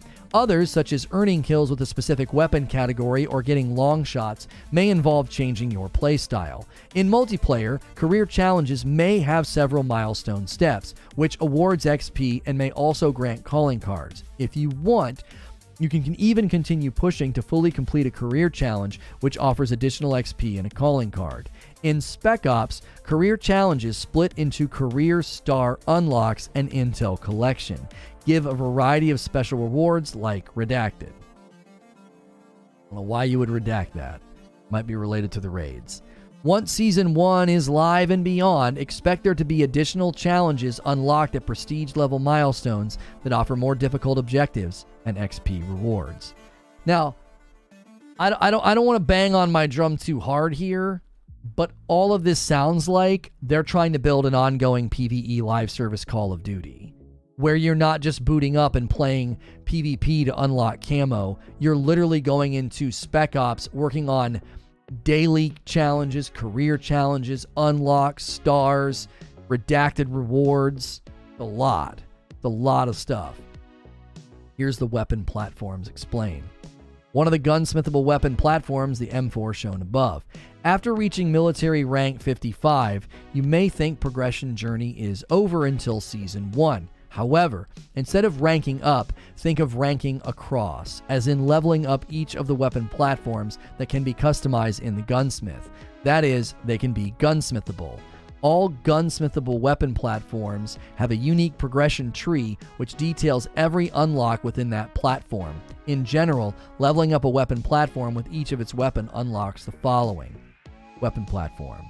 Specific attachments. Attachments that may be shared across weapons in a platform or assigned to only one weapon in the platform, like barrels, magazines, stocks, rear grips. Universal attachments. Attachments that can be shared between other compatible weapons, like muzzles, underbarrels, ammunition, lasers, optics. Receivers. Additional weapons within a weapon platform, which includes even more attachments to unlock. This is one system that I'm not too particularly fond of. I don't like it. I find it to be confusing, that if I want to unlock stuff for the M4, I've got to go use an M16. I don't like it. I think this is well intended. I think the idea that I can unlock stuff on the M4 so that when I first get out my Hurricane, I already have attachments ready. You still have to go use the Hurricane for at least one match to unlock certain things on it. You can't just slap sights and barrels on it right away. You have to unlock sights and barrels And then once they're unlocked, you already have stuff to put on it. I like that, but I don't like being like, hey, you're loving your M4 and you want that sight for it, you got to use the Icarus. And then that's going to unlock the M16. And then you got to unlock stuff on the M16. And then you'll have that thing for your M4. I do not like that. You'll never convince me that that's sensible. I think that's so backwards. But you kind of have to take the good with the bad. It is highly recommended that you level up every weapon platform in the game to its max level. By doing this, you will get every weapon available at launch in your arsenal in its fully unlocked state, as well as the hundreds of platform-specific and universal category attachments. And it is more than possible to earn all of this before everything starts with Season 1 in Modern Warfare 2 on, November the 16th, I think they said. Not only is unlocking all weapons and attachments extremely important for fluidity when it comes to the Modern Warfare 2 and Warzone 2 meta, most effective tactics available, but Intel suggests that those platform-specific and universal category attachments could also be equipped to weapons that arrive in post-launch seasons. So there will be weapons in future seasons that you're going to have attachments for if you have everything unlocked, is what they're saying. Weapon tuning, advanced gunsmith customization. So right here, what they're showing you here is recoil stabilization. You can increase recoil stabilization and aim down sight speed will slow. You can increase aim down sight speed, but you're going to lose recoil stabilization.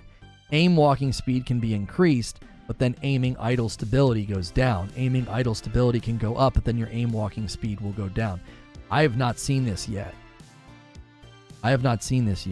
So accuracy, recoil, mobility, and handling can be specifically tweaked on a particular thing. This is just a grip that they're doing this on. Reaching max level with a gunsmithable weapon will grant access to weapon tuning, allowing for further attachment customization.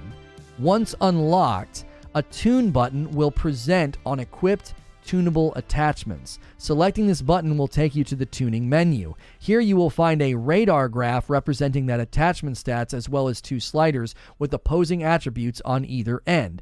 Inching toward one attribute will generally decrease the attribute at the opposing side. So it is suggested to take great care during this process to find the tuning values that make your attachment perform at peak efficiency.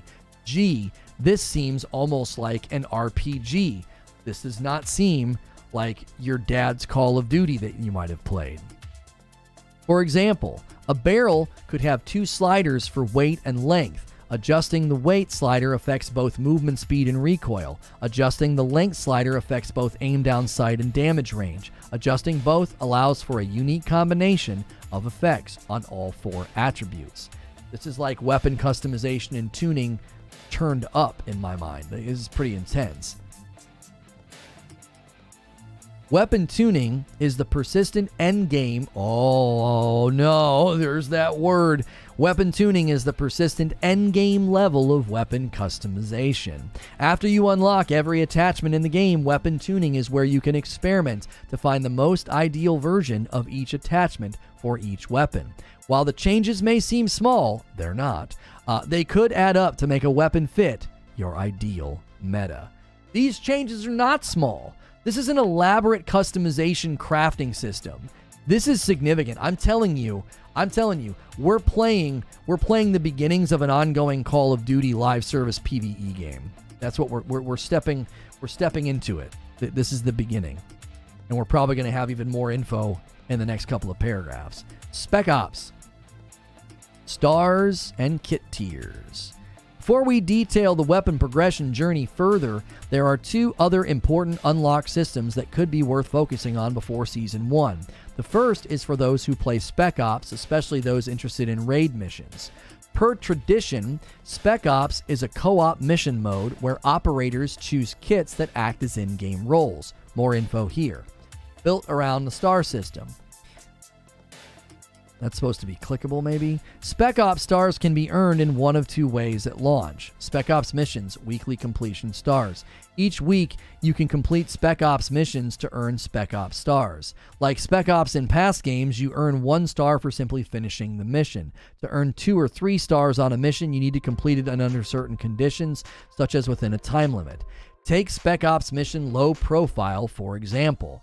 1 Spec Ops star is earned by completing. 2 is earned by completing the mission within 25 minutes. 3 is earned by completing the mission within 15 minutes. Frick, that's fast. After earning the maximum number of stars, 3, on a mission, you can no longer earn additional stars for the week solely through mission completion, daily challenges, and additional stars. Additional Spec Ops stars are earned through the daily challenge system, specifically by completing the 3rd daily challenge and the 4th bonus challenge within this mode. So you can do this daily. So once you're done with this, you run low profile on R15, you're getting daily stars by doing your daily challenges and your daily bonuses. Career stars and kit stars. Every star earned counts toward 2 parallel systems, career stars and kit stars, the latter of which is tied to progression in kit tiers. Career stars are used to unlock rewards such as additional kits. The medic kit unlocks at 1 star, and recon unlocks at 3 and additional items. While earning career stars, you will also earn stars towards specific kit that you play with during Spec Ops missions. Earning kit stars allow you to advance through a kit's tiers, which comes with more active and passive abilities while playing with that kit. For example, tiering up the Assault kit unlocks faster loadout item usage, increased armor capacity, and free stims included in the backpack. It is highly recommended to tier up your kits to be better equipped for the challenge of the first raid. At launch, you can get any Spec Ops kit to tier 10 well before additional Spec Ops missions and raids become available during seasonal updates. They recommended getting a kit to tier 5 before the raid, and you can get them up to tier 10. I know what I'm doing. Speaking of intel, you can expect those lore-revealing dossiers to be sprinkled around the 3 Spec Ops missions with additional rewards tied to collecting them all. More intel pieces can be found with each mission and raid that drops as part of seasonal updates.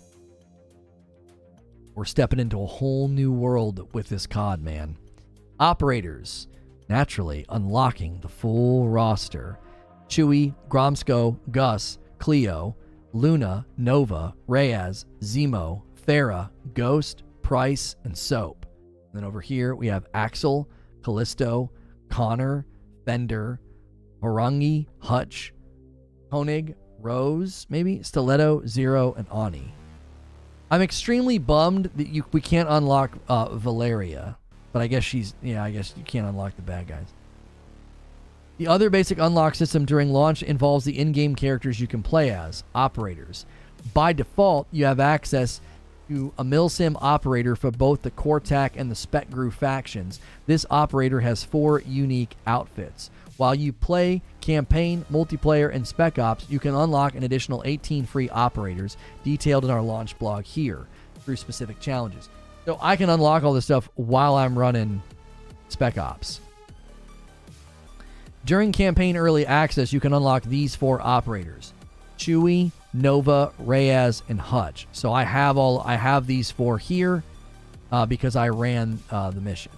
So I guess we'll have to settle for her. We can't get Valeria, so we'll settle for her. The other 14 can be unlocked through the following game modes. General challenges, multiplayer Warzone 2.0, you can get Koenig, Cleo, Zemo, and Rose. Luna, Gromsko, and Zero are from Spec Ops specific challenges. So Luna, Gromsko, and Zero. Luna. Where's Luna? Luna, Gromsko, and Cleo. Is that what it said? Oh, it's Zemo and Zemo. Those are from Spec Ops. Axel, Connor, Fender, and Gus. And Harangi and Stiletto from multiplayer specific challenges. There are other operators that can automatically unlock at launch. Oh, these are a few other. Okay. Yeah, so Ghost, Soap, Price, and Farah. Yeah. Included in the Red Team 141 Operator Pack, part of the Modern Warfare 2 Vault Edition. Ani, exclusive to those playing on PlayStation consoles who digitally pre-ordered the game through the PlayStation Store. Okay, so they still have a contract to get exclusives. Finally, there is one exclusive operator skin for Harangi, Collision. This is automatically granted to any account that hit level 18 during Modern Warfare 2 Open Beta. I didn't do that. However, you will still need to complete Harangi's base operator challenge if you wish to access his base skin. This rule also applies to another special operator skin, which will be detailed in a special Call of Duty endowment blog, and any operator skin available post-launch. For completionists, here are the Camo challenges. How close are we to 500 likes? Oh, we only need 9 more likes. Guys, keep smashing the likes. At some point before Season 1, especially if you are among our most dedicated players, you may think you unlocked everything in the game. You reach military rank 55, you have access to all launch weapons through every launch weapon platform, and you've unlocked every attachment that can be earned within those specific platform progression trees. Plus, you might also have been a base operator and tiered up to at least one special ops kit to tier 5. Now, you can get a head start on 2 of the biggest weapon progression features that could last you far beyond launch: Camo challenges and weapon mastery. Weapon camos are cosmetic patterns that cover the majority of each weapon and are earned via camo challenges. Since the original Modern Warfare game, Call of Duty 4 Modern Warfare in 2007, every main Call of Duty game included this feature with some variation of structure. We understand there was some speculation around camo challenges. Here are the facts. Modern Warfare 2's Camo challenge system will be streamlined significantly and will offer more rewards than in previous years. Its goal is to give you those mastery camos, gold, platinum, and more, sooner while granting more universal base camo rewards, with a longer endgame journey for providing true weapon mastery. That's a nice little sample there of multiple camos. In Modern Warfare 2, camos are split into 2 groups. Base camos.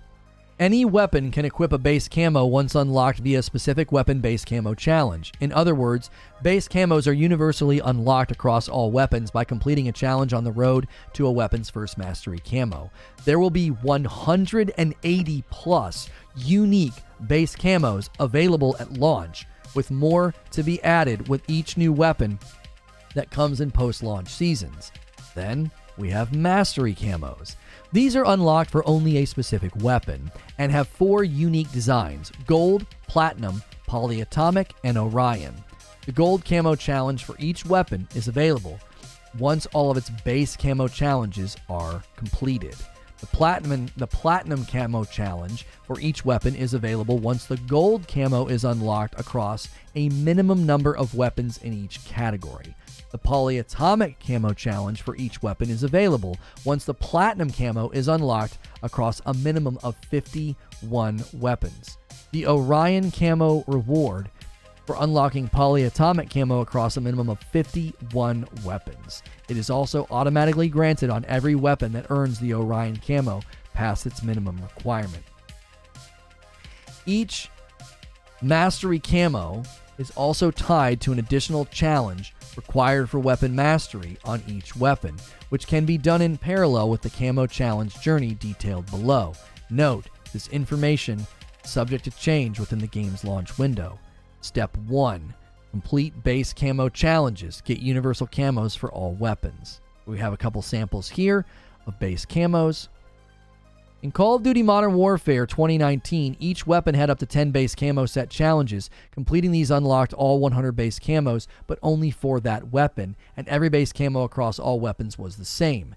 In Modern Warfare 2, the base camo challenge system offers between 1 and 4 challenges per weapon, and each challenge unlocks a new camo to use across all weapons. Just with the launch weapon roster alone, there will be more than 180 unique camos to earn at launch. Each gunsmithable weapon, that is a weapon that has attachments, has 4 base camo challenges. The first is a basic kill count challenge. which is available as soon as the weapon is unlocked.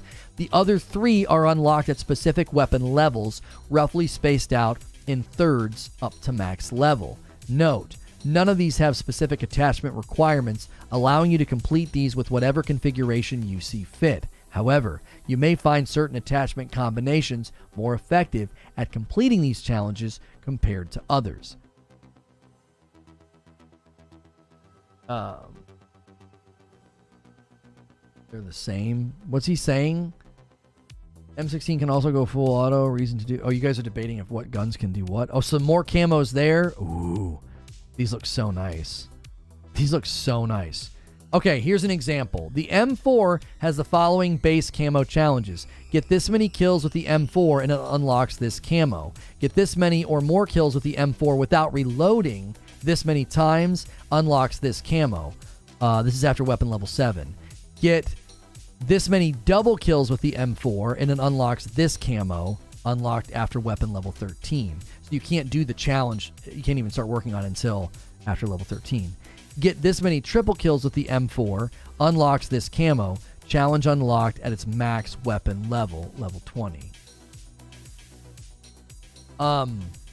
So 4 base camos for the M4, right? Complete all of the above to unlock the M4 gold camo challenge, the first mastery camo challenge. Each non-gunsmithable weapon, that is weapons without attachments, has 1 base camo unlocked by completing a basic kill count challenge. For example, the RPG-7 has a base camo challenge of getting kills with the RPG-7.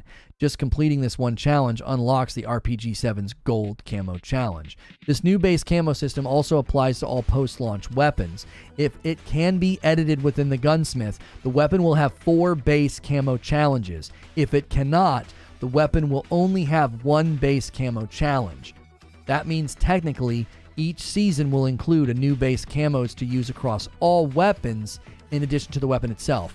Okay, that's really dope. So if they add an assault rifle and it's going to come with 4 new base camos, and when you use that new weapon and get those 4 new base camos, you can use those on all weapons. And then non-gunsmithable weapons that get added will have 1 base camo that then unlocks a gold challenge. Again, this new system means that there are fewer challenges for each weapon, but more base camouflages overall and a faster way to get each individual weapon to the next step of Mastery Gold Camo. Step 2, unlock the Gold Mastery Camo. There's gold. Once every base camo challenge is completed on a specific weapon, the first of its 3 Mastery Camo challenges, gold, becomes available. Every weapon in Modern Warfare 2 has the same gold camo challenge. Get a certain number of kills, 2 to 3 usually, with the weapon without dying a certain number of times. Doing so unlocks the gold camo for that weapon and only that weapon. At this point, you could begin with Weapon Mastery Journey, but you may want to unlock the gold camo on more weapons to get the most out of Weapon Mastery, or if you're wise enough, you could be doing this at the same time. Step 3. Finish a specific number of gold camo challenges in each weapon category and get access to platinum camo challenges. There's your platinum.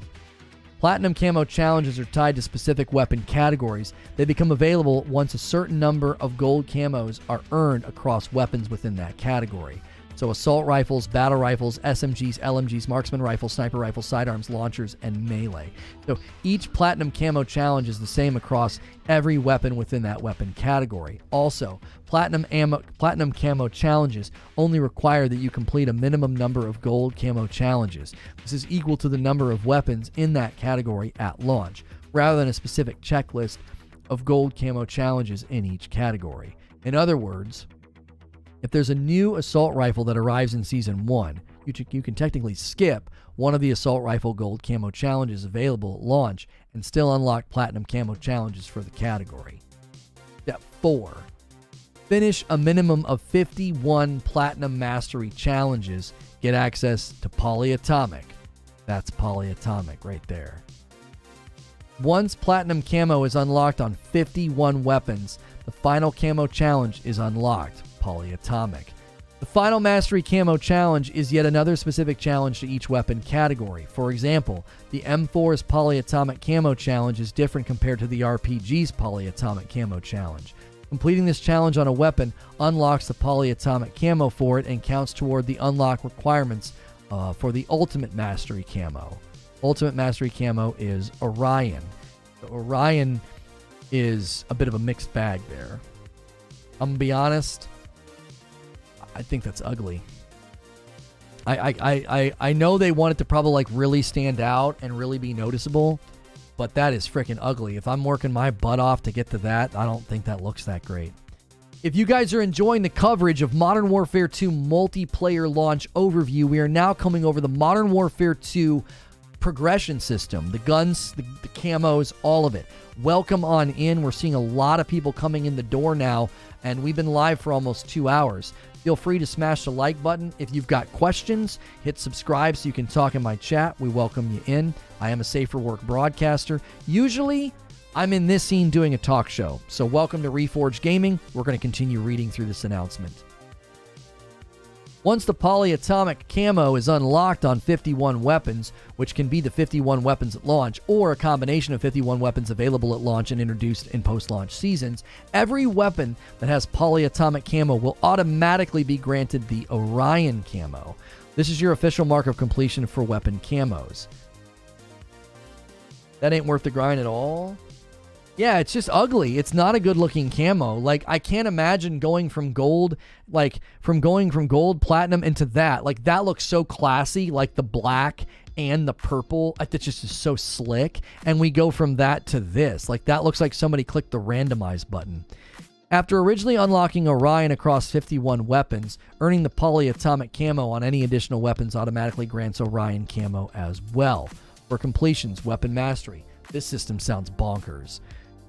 Whether it was in a later season of Modern Warfare or the original Call of Duty Modern Warfare in 2009, you may recall something known as Weapon Mastery. After unlocking a Mastery Camo, Gold, Platinum, Polyatomic, and Orion on a weapon, you gain access to the Weapons Mastery Challenge. Each Weapon Mastery Challenge involves earning a set number of kills with the weapon while a specific Mastery Camo is equipped. What? Mastery Challenges? Oh my gosh. So this stuff we were looking at a little bit ago, this unlocks Mastery. Oh my gosh. So not only do you have to complete all Mastery challenges. Boom, boom, boom, boom. All 4 of these. You got to get all the way to where Orion's unlocked. And then look at what you got to do. 400 kills using Orion. Like, I actually don't think Mastery's that hard. Like, once you get to Orion, you're pretty much guaranteed to get Mastery. Because by the time you get to Orion, all you got to do is use Orion for 400 kills. You know, go play some Invasion. You'll have that over a weekend. Like, that's nuts. Nuts. For example, for the M4, Gold Mastery Challenge is 100 kills with the camo. Then Platinum's 200 kills. Polyatomic's 300. Orion's 400 kills. Completing each Mastery Challenge on a weapon awards a new calling card and emblem based on that weapon. Completing all 4 Mastery Challenges unlocks the weapon charm based on that weapon. If you have an affinity for one particular weapon as you would in a more traditional progression journey, Weapon Mastery offers an additional way to gain new cosmetic items. Ultimately, mastering the Modern Warfare 2 arsenal involves unlocking Orion on every weapon, then completing every Weapon Mastery Challenge. Of course, there is a completion reward for doing this. If the dozens of universal-based camos and weapon charms, along with the hundreds of calling cards and emblems aren't enough for you, or the camo royalty players who enjoy raging, to be getting on with. Recap, your 20-day mission at launch. Jiminy freaking Christmas.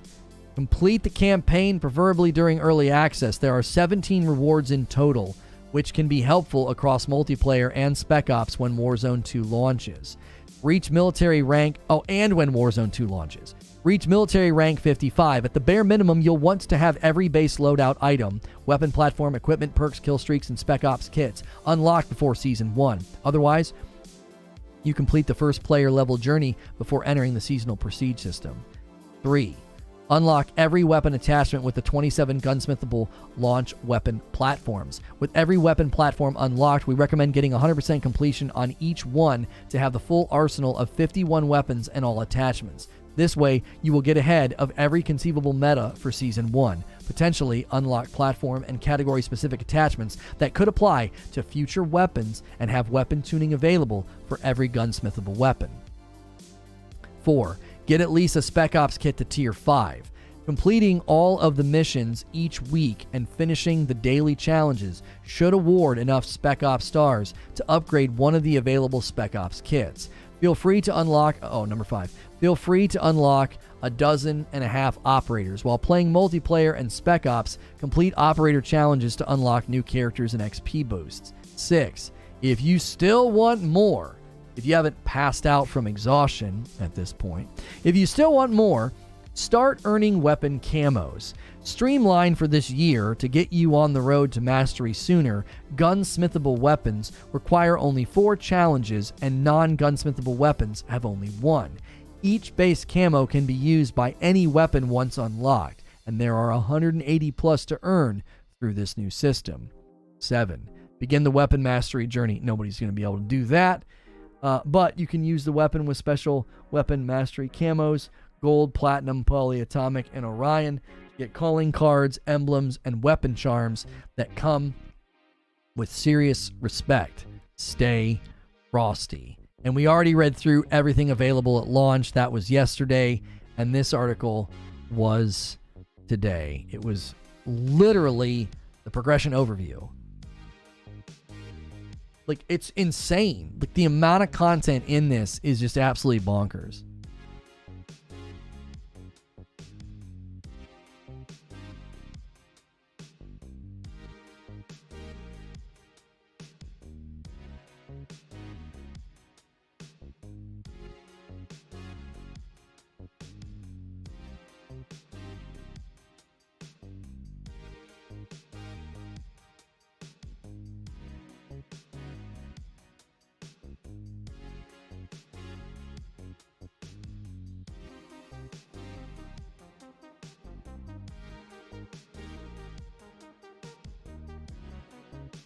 My lunch was just sitting here on the desk that whole time.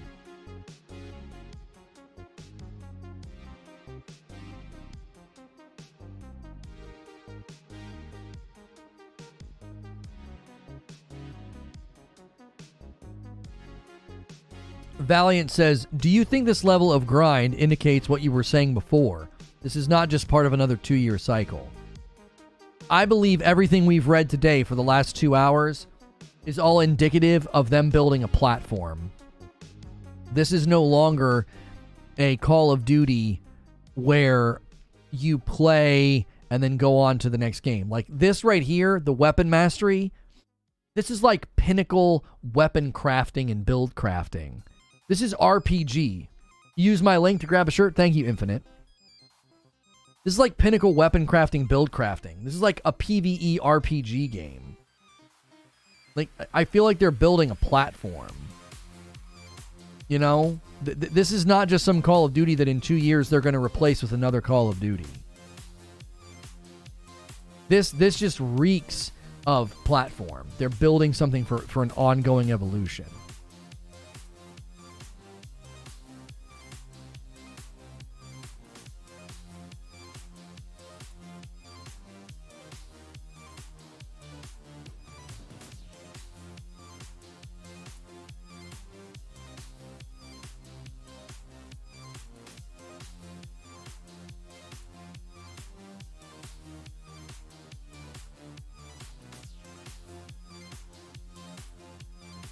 Is there anything to point towards seasons?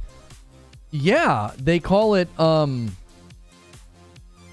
one point in this article, because they're calling it Season 1, so obviously that indicates there's going to be more seasons, right?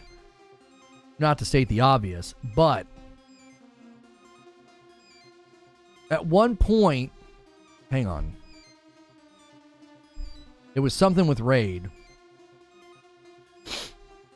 They mentioned something that made it sound like raids. Right here. This sentence right here. At launch, you can get Spec Ops kits to tier 10 well before additional Spec Ops missions and raids, that should be plural, and raids become available during seasonal updates. So this is confirming that additional Spec Ops missions and additional raids are coming during seasonal updates.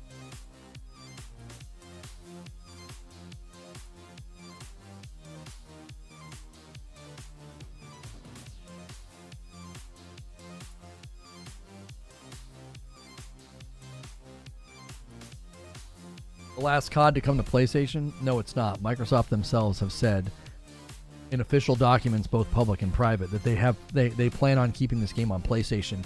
Not only are they planning on keeping COD on PlayStation, but they're counting on Activision Blizzard revenue from PlayStation platform. So no.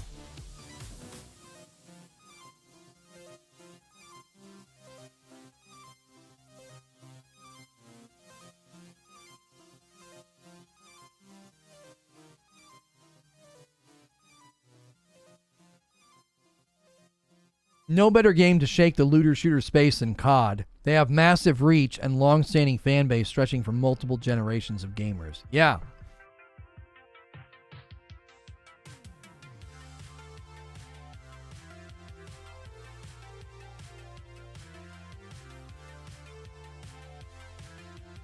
When Modern Warfare 2 launches, there won't be a battle pass straight away. No.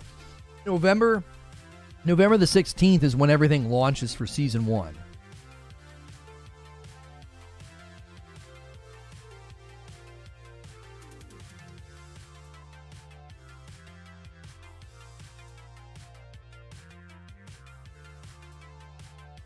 COD's the new Destiny killer. The only thing that'll kill Destiny is Destiny. But I think COD could enter the looter shooter space. I think they could. I think that they 100% could enter this space and be dominant. They could have an ongoing PvE experience. They could easily have an ongoing PvE experience and give you things to do. You know what I mean? Skill-based matchmaking. Easy, get good. I actually like it. Makes it so casual players don't get killed by higher skilled players.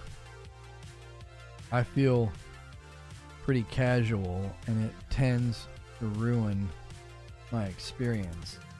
It feels overtuned. I had a short go. Did pretty well today about skill-based matchmaking.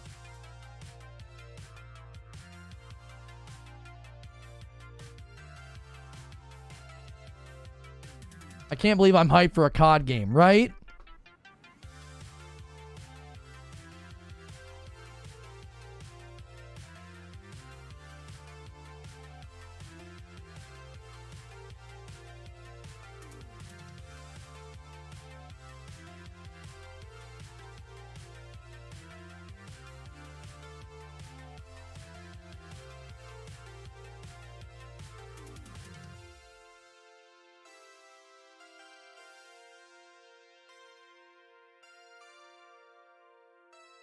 Tim blew up about it, so SBMM's a hot topic right now.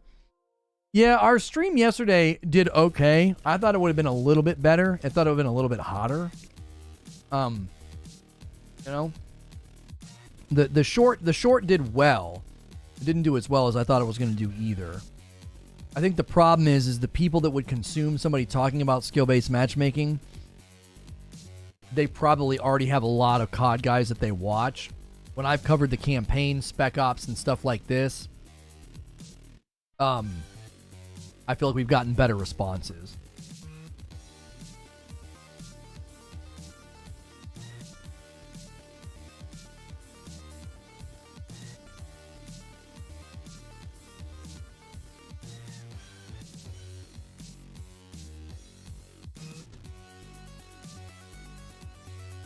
Is there AI bots in all the multiplayer modes? I read online there is. No.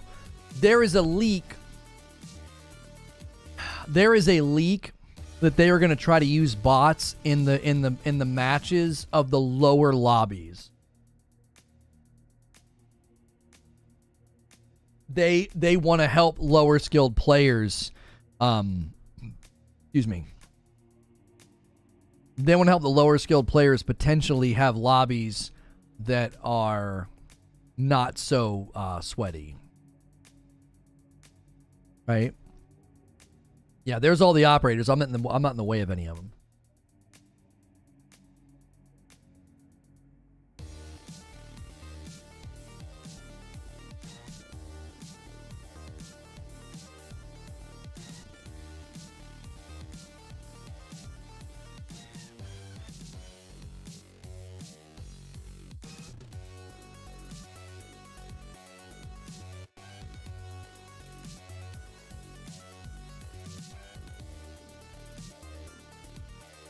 Skill-based matchmaking is one of those topics no one wants to discuss. They want you to love it like they do or hate it like they do.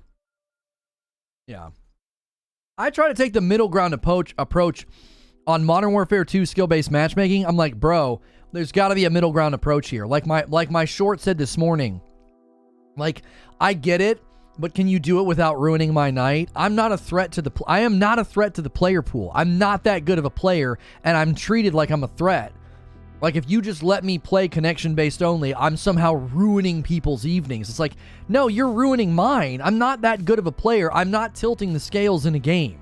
I'm not stomping anybody.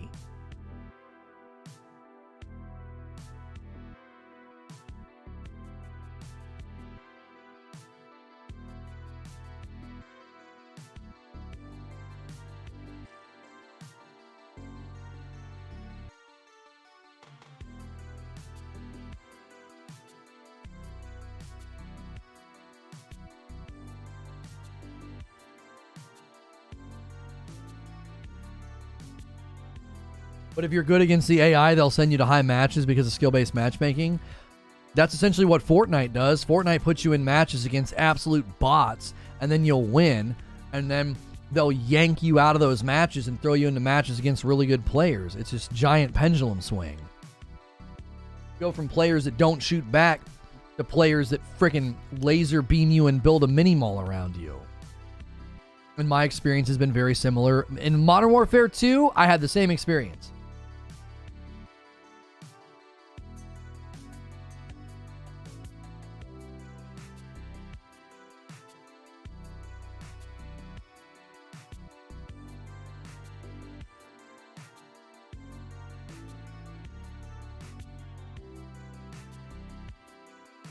Yeah, Reforge Optic Phase.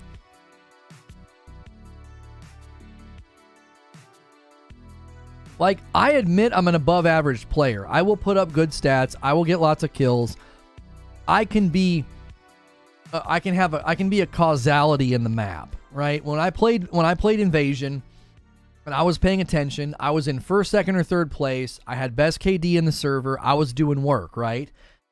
Been playing shooters since Wolf 3D, so obviously I'm going to have enough awareness and intelligence to do what's necessary to help. But that doesn't mean I'm stomping people.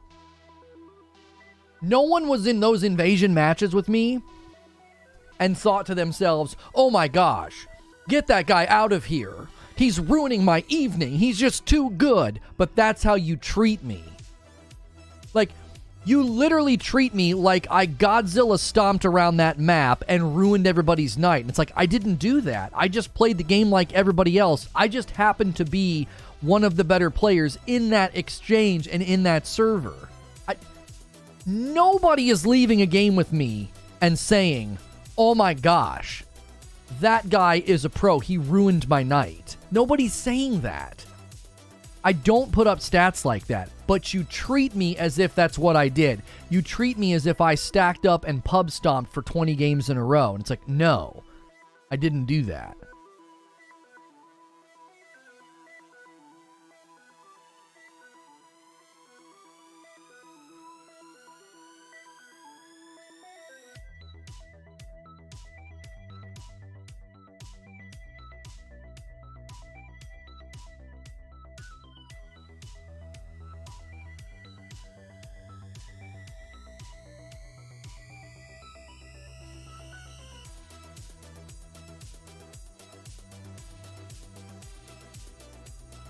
You need to use the AI to determine your skill level.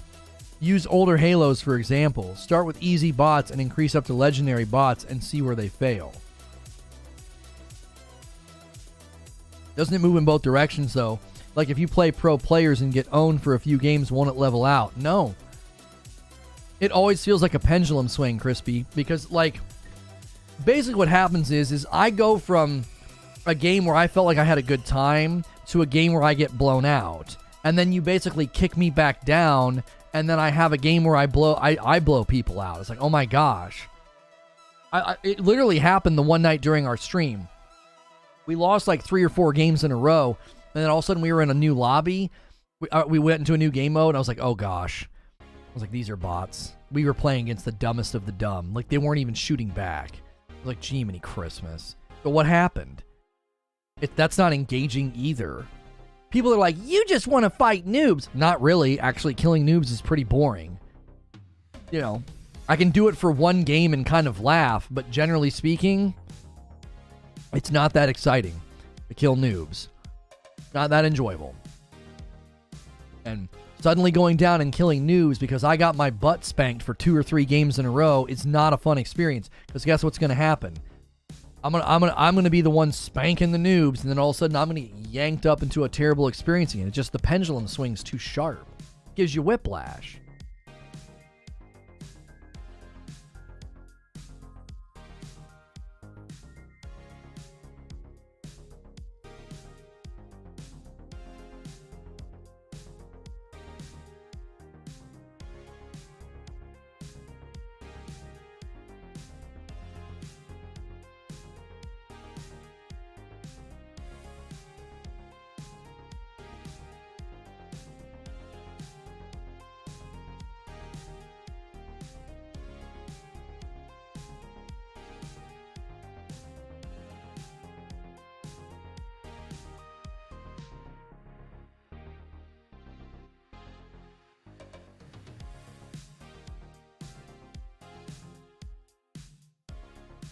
Tom Warren quoting Phil Spencer here. Call of Duty specifically will be available on PlayStation. I'd love to see it on Switch. I'd love to see the game playable on many different screens.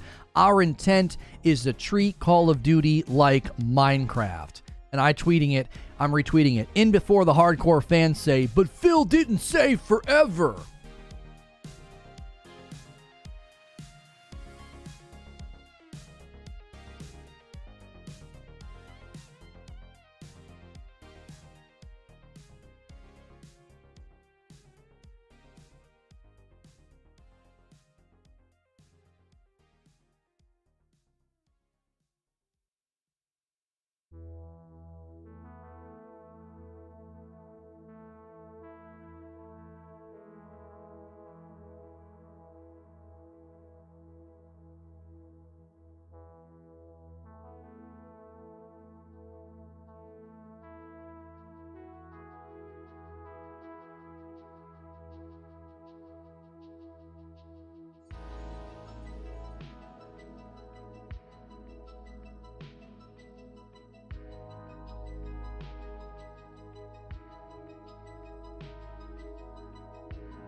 Are people still questioning it still?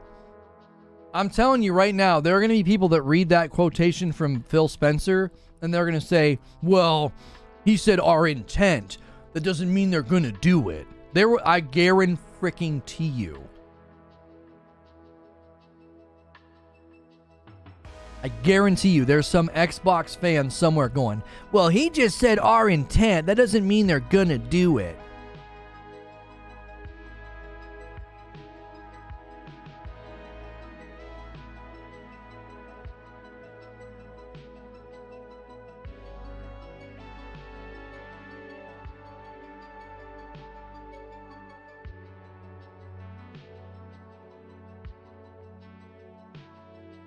What am I eating? My wife made me a chicken sandwich. I was so hungry. I'm sorry. I don't like going quiet on the broadcast. I sat and read 2 blogs for 2 hours straight, and my lunch just sat in front of me the whole time.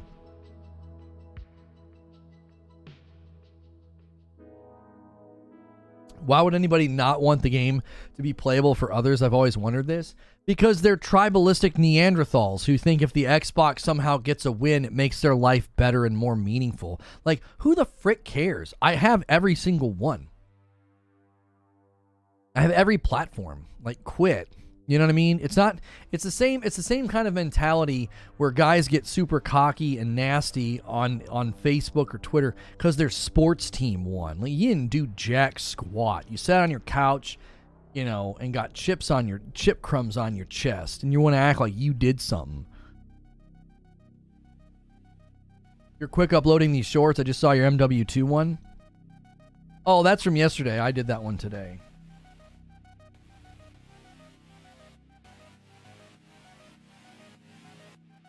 Oh, is the Xbox update out? I'm not sure what you mean. Lono read more than chat. He needs a nap.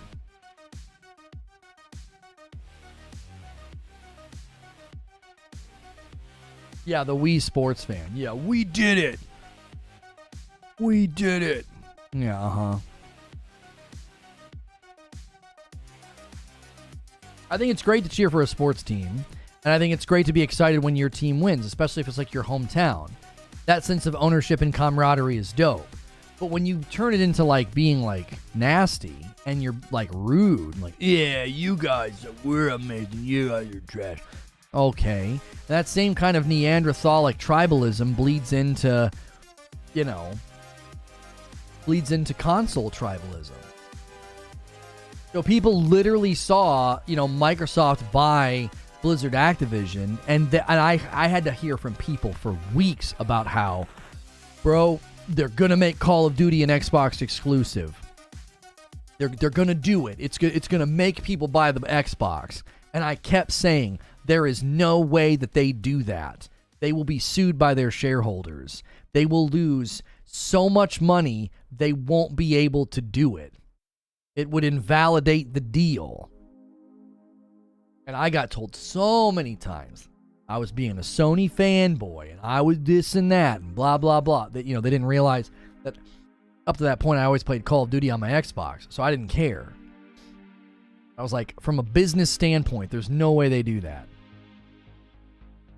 And Phil Spencer just came out and said, it's our intention to treat this game like Minecraft.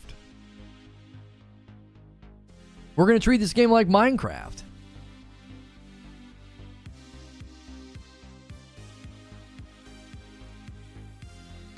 Which, again, I try to tell people for weeks, I'm like, Microsoft's making a 900 IQ play. They will be selling one of the most lucrative franchises in the world on their competitor's platform. They will be making money from Sony fans. That's a big play. You should be excited about that. Like, it's not even tribalism that thinks through it. It's just stupid tribalism. If you were really being tribalistic to a fault, you would see that this is a huge win for Microsoft. You Sony ponies are going to be giving money to Microsoft. Do you know what I'm saying? Like, but they're too dumb to see it. It's like, and they get all excited. It's like, you are literally devaluing and underselling the intelligence of Microsoft when you make this about, oh, they're going to do this to sell Xboxes. You're quite literally saying that your favorite platform's stupid. Like, Microsoft is not stupid. They're quite good at business. They're quite shrewd, actually. Microsoft can only be sued by their shareholders if the shareholders can provide evidence that they will make less money by going exclusive. If Xbox can come up with sales to show otherwise, it would be fine. And they can't substantiate that. They privately said to the CMA that they were counting on the revenue of not just Call of Duty, but they were counting on the revenue of other Blizzard Activision titles selling on Sony because product sells so well on Sony. They wouldn't be able to justify it to their shareholders. They wouldn't be able to. We're not even Call of Duty, Gilly.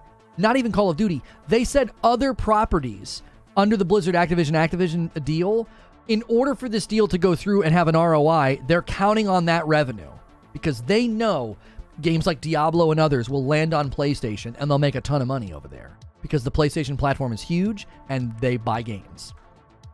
And the PlayStation platform has the best market saturation right now.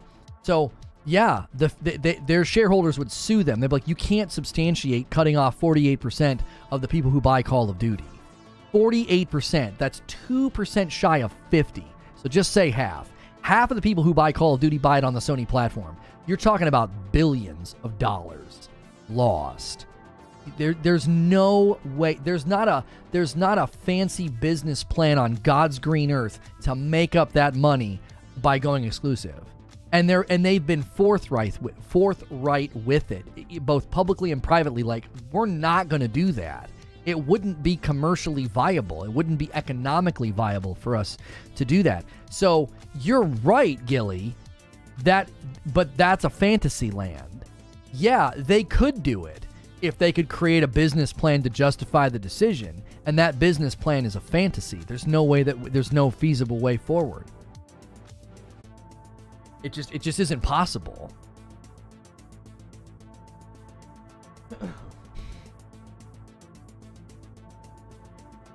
They business good, okay?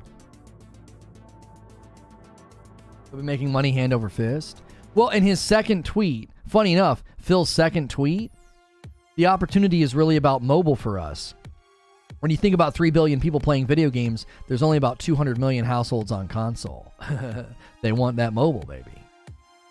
I'm not saying they will, but if they could, they absolutely would. COD isn't staying on Sony from the kindness of Xbox's heart. It's because it's currently more profitable. And I don't see it ever changing. The projections for PS5 market saturation, Microsoft can't catch Sony in a land war. They can't. They can't catch up in units. They never will. So Microsoft's saying, you know what? It's quite literally like what happens in the movie The Founder. He buys the land that all of the McDonald's are going to be on. That's how he pulls it off, right? And Microsoft is like, we can't outsell them, so let's buy the property that's sold on their platform.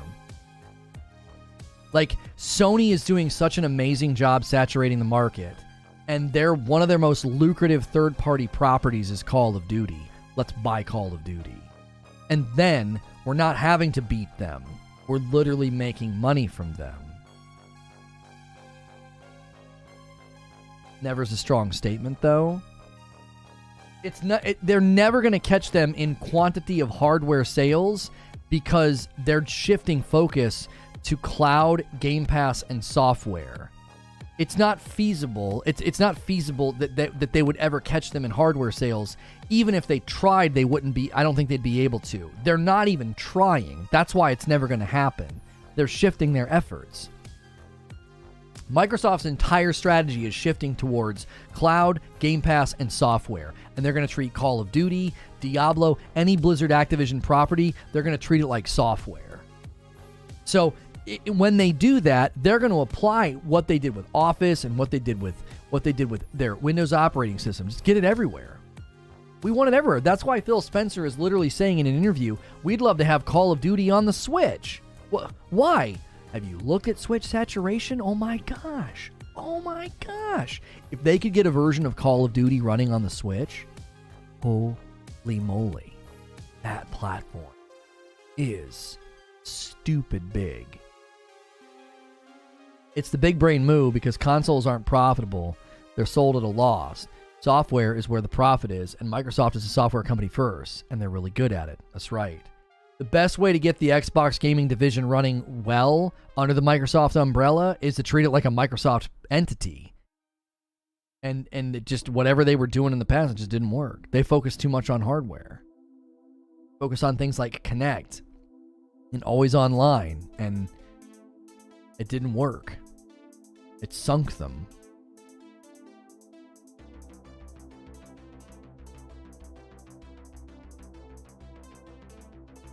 Warner Brothers' next game, Rocksteady, just had 2 of its co-founders leave ahead of release. The first sign of the next Gotham Knights. Do we have a release date for that game yet, Krebsy? Because actually sometimes higher-ups at companies leave right before. That's actually not uncommon. They're done. A lot of times they're done. And instead of sitting around and waiting for the launch, they move on. It's not worth it to stay. It's not uncommon. I'm not saying that's why. We've seen that a lot recently. February. Yeah. A lot of times a game will go gold and like a couple weeks later big wigs will leave. They were brought in to get things rolling and get a product out the door. They're the founders and have worked there for 18 years. I don't know. Founders leaving is a little concerning.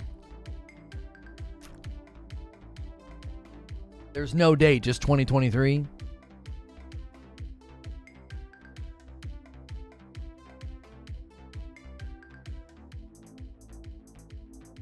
Funny thing is, always online was the future. Microsoft was ahead of the curve.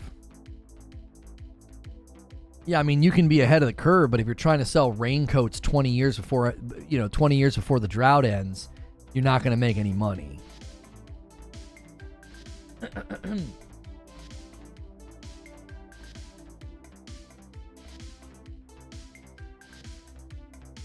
Not exactly. Go into any museum and you will see an area where the Kinect running some sort of interactive kiosk.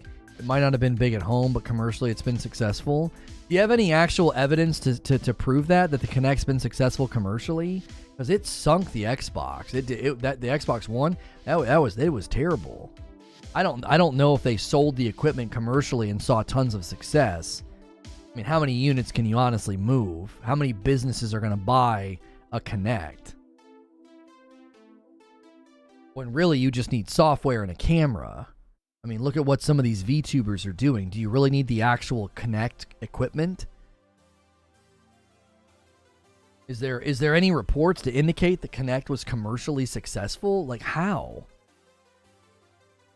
I trust Rocksteady's structure and track record more than WB Montreal. They have 3 successful Batman games and their teams in place likely understand how to make it great. Yeah, I mean, I would say this stage of development, losing higher-ups, is not as concerning since the game's basically done. Like, it's not going to disrupt the game, you know what I mean?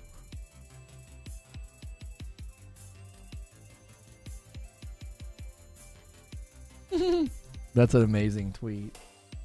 Anyone, let's go out on the 9th of November.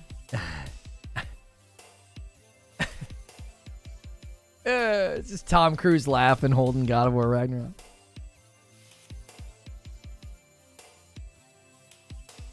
No, always online is not ahead of the curve. It legit means you cannot use your Xbox offline, even to play games offline. It was brick without Wi-Fi.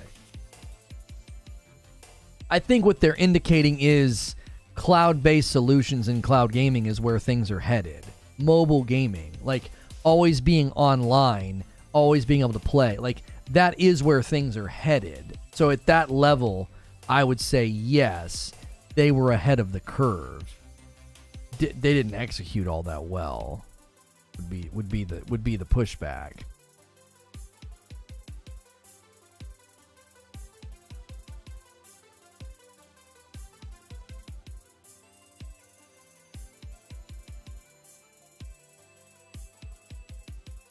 Kinect does very well in the paranormal chasing market.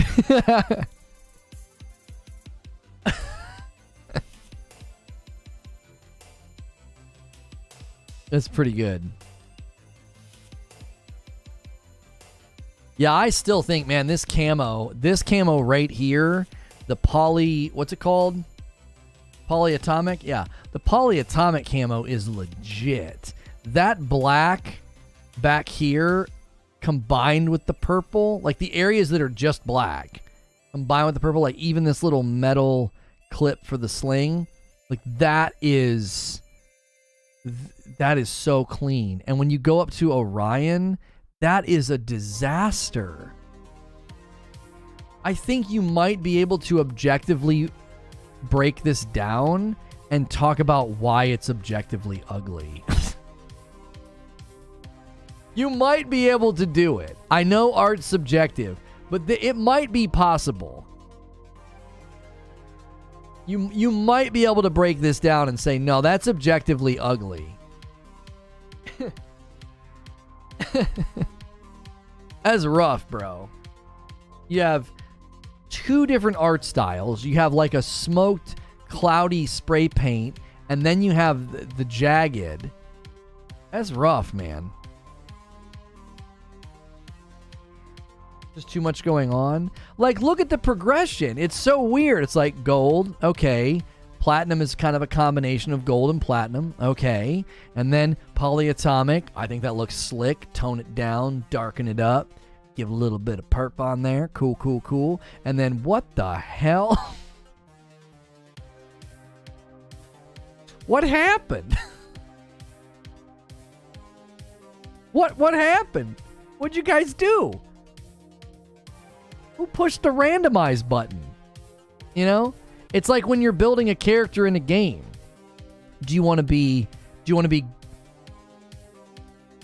like the camo skins in Modern Warfare 2? It's like when you're picking a character in a game. Do you want to look gold? No. Do you want to look platinum? No. All right. How about polyatomic? No. Well, just push randomize.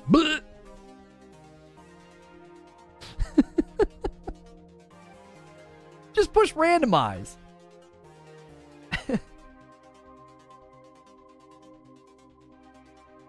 Push Y to randomize. It's such a mashup. It's so rough. It's so rough looking. I tell you what I'm interested in, though. I am interested in the effect that this has. Weapon mastery. I am very interested in this, because this is a grind. This is a ton of work to get to here. Okay? And what kind of an impact is this going to have on guns?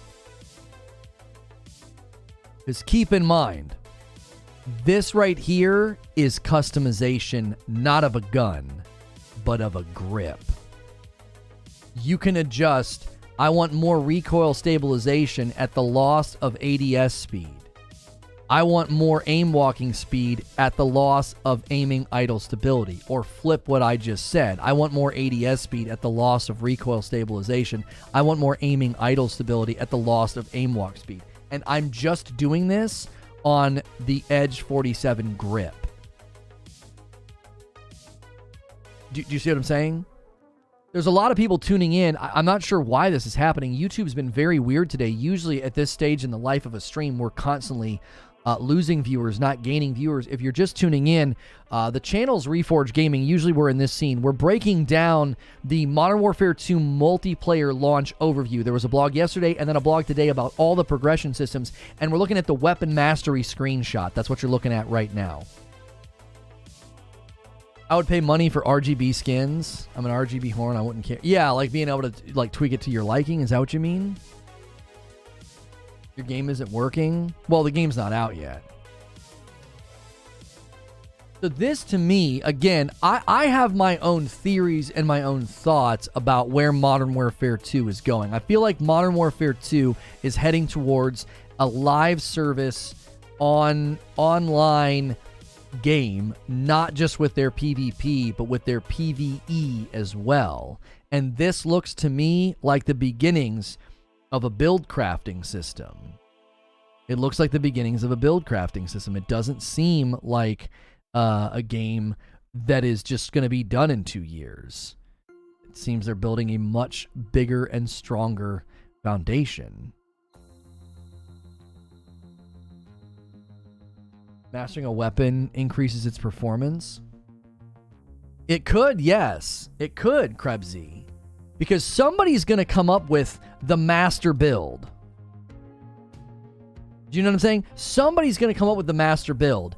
Get this gun with this grip, have the grip favor recoil stabilization, have the grip favor aiming stability. Like, there is going to be guys that break down every piece to the minutia and figure out that this SMG with these attachments and weapon mastery, and take each of the attachments and lean them in this direction, and your gun is going to be a laser beam. I guarantee you there will be channels that do this. There will be YouTube channels and guys on Reddit that crunch the numbers and figure it out, and it will potentially lead to frustration and criticism. Because there are people that are going to say, that's unbelievable, bro. Like, how in the world am I going to get to that place? Like, you got to play a junk ton to get all the unlocks. You have to play so much to get all of the unlocks. They complain about 10 attachments being too much work. Yeah, this is more than that. This is way more than that. Somebody said something about the coffee. Love the coffee. Tastes amazing. I have to stay away from high acidity drinks due to my stomach, and this makes coffee feel 1,000 times better on my stomach. 110% can vouch. Yo, nah maze. We have had so many people tell us that. I had a mod who used to hang out here all of the time, and he said that. He said he could actually drink it. Yep.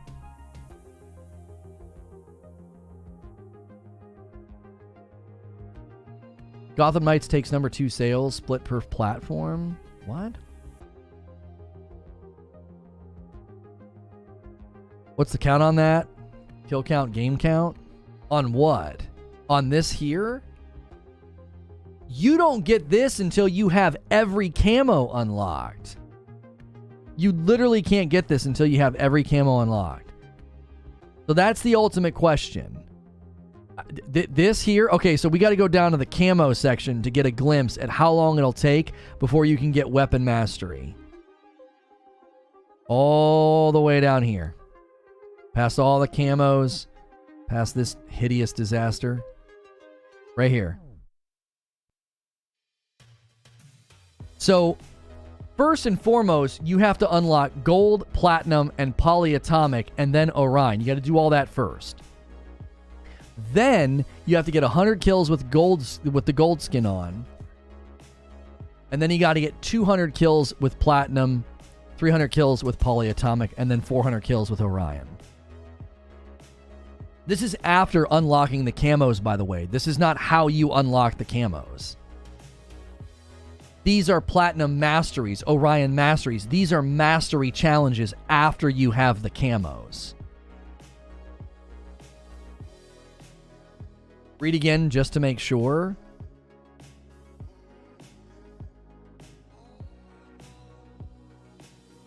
Where is it? Is it above this? Weapon mastery. Right here. Whether it was a later season of Modern Warfare or this or that, you may have heard of weapon mastery. Here it is. After unlocking Mastery Camo, Gold, Platinum, Polyatomic, and Orion on a weapon, you gain access to that weapon's Mastery Challenge. Each weapon Mastery Challenge involves earning a set of number of kills with the weapon while a specific Mastery weapon camo is equipped. So you literally have to unlock all 4 of these skins, and then once you do that, then you have to do this. This is 1,000 kills by itself. 400 and 300 is 700. 200 and 100 is 300. 300 and 700. Camo challenges not required. Reaching max level with a gunsmithable weapon will grant access to weapon tuning, allowing for further attachment customization. I thought weapon tuning was from Mastery. Okay, let me go back up here. I thought weapon tuning was from Mastery. Weapon tuning, advanced gunsmith. Reaching max level with a gunsmithable weapon will grant you access to weapon tuning. Oh, you're right. I was mistaken. I was incorrect. I am sorry. I'm not trying to give out bad info. So, okay, that's actually much better. Okay, that's, I was like, oh my gosh, it'll take so long to get there. Okay. So when you reach max level with a gunsmithable weapon, you'll get access to tuning. Sorry, I got confused. I was like, what the frick? I swore I read that you needed weapon mastery in order to do the tuning. I thought I read that. I misread. Sorry. I was like, no one's going to get access to this, bro. Do you know how long that's going to take on each individual weapon? That's ridiculous. I can breathe now? Yeah. Okay. Sorry, we read through 2 very lengthy blogs today, and my head's kind of spinning, so I misunderstood that. Okay. So this right here, that actually adds a little bit more ground to my theory that this is the beginning of a PvE system. This is a PvE build crafting system. Once you max a level, you can build craft it. You can fine tune it. All you got to do is max out the gun. That feels like an RPG. That actually is more in line with what I was... When I saw this, that was the inclination that I got. I was like, okay. They're starting an RPG build system. This is build crafting. This is fine-tuning a weapon. This is not just slap a grip on the gun. And the fact that all you got to do is max out the gun's level to get there, that's a pretty big deal. Had me sweating. Yeah, I was thinking the same thing. I was like, oh my gosh. I was like, who's going to have time for that? Like, it's one thing to really love a weapon and to get all the camos unlocked for it, but to have to do that just to do some build crafting seemed a tad extreme. I got confused because I thought of fine-tuning and mastery as being the same thing. I thought they were one and the same. Fine-tuning and mastery are not the same thing. They're separate. I was about to raise hell because there was no way I was grinding every camo for every gun to unlock it. Yeah. This makes more sense in a leveling environment anyway. You level it up, and then you get advanced tuning on the weapon. Can't wait to begin the camo grind. Oh, I can't do camo grinds, man. I can't do it. Yo, we need 2 more likes on the video to hit 600 likes, guys. Thank you so much for another stellar day. This has been one of our strongest second streams in a really, really long time. I greatly appreciate it. Usually our second stream, we can't hold a lot of folks, or if we cover Call of Duty, we usually get greatly, greatly punished by the big boys jumping on and playing Call of Duty. So you chose to hang out with me today and give me support and views. I would love to see some memberships. Our member count did drop quite a bit. We're down to like 1,600 members. So it'd be amazing to see some brand new members jump in. $5 a month. We will be going to members only content very shortly. So it'd be a great time to become a member or give some members. Operation Gray Name is what we call it. Let's get those gray names turned green. We live streaming on YouTube is very different than consuming YouTube videos. So we don't run ads during these streams. So we need memberships. Like what I do every day, I do multiple talk shows. We can't really live off the ad revenue because we don't really generate ad revenue. We're not a significantly high viewership channel. And I could run ads every hour and probably do okay because we usually have a pretty good turnout, but I don't do it because it's not conducive to a live environment. I think it's bad. There's other ways, I think, to monetize live environments. Reaching max level in a weapon isn't too bad. Each one's likely like 20 levels each. I hit max level on a gun or 2 in just one weekend of the beta. Thank you for sharing content and keeping grinding, brother. Can't wait to see you play. Thank you, Seth. Multiplayer is not live until Friday, midnight. YouTube would like more if you run ads, though. I mean, they say now would be a good time to run ads, and I just don't do it. Once we get to a certain threshold of viewership, I won't feel like it's a giant setback. Right now, running ads is a huge setback. We lose viewership, we lose momentum, and then YouTube, the YouTube, machine looks at the video and says, "Oh, you just lost a bunch of people. You must be doing a bad job," and then it hurts the video's performance. Because the YouTube machine that recommends a video and puts it into search results, it does that based on a video's performance. And if suddenly a video is performing poorly, then it doesn't know that it was because I ran ads. It just knows that we had a viewership drop. Which is why typically near the end of a stream, as we lose viewers, we don't really get new viewers because YouTube starts to see that the stream is on a decline and it starts recommending it less. So running ads is counterproductive.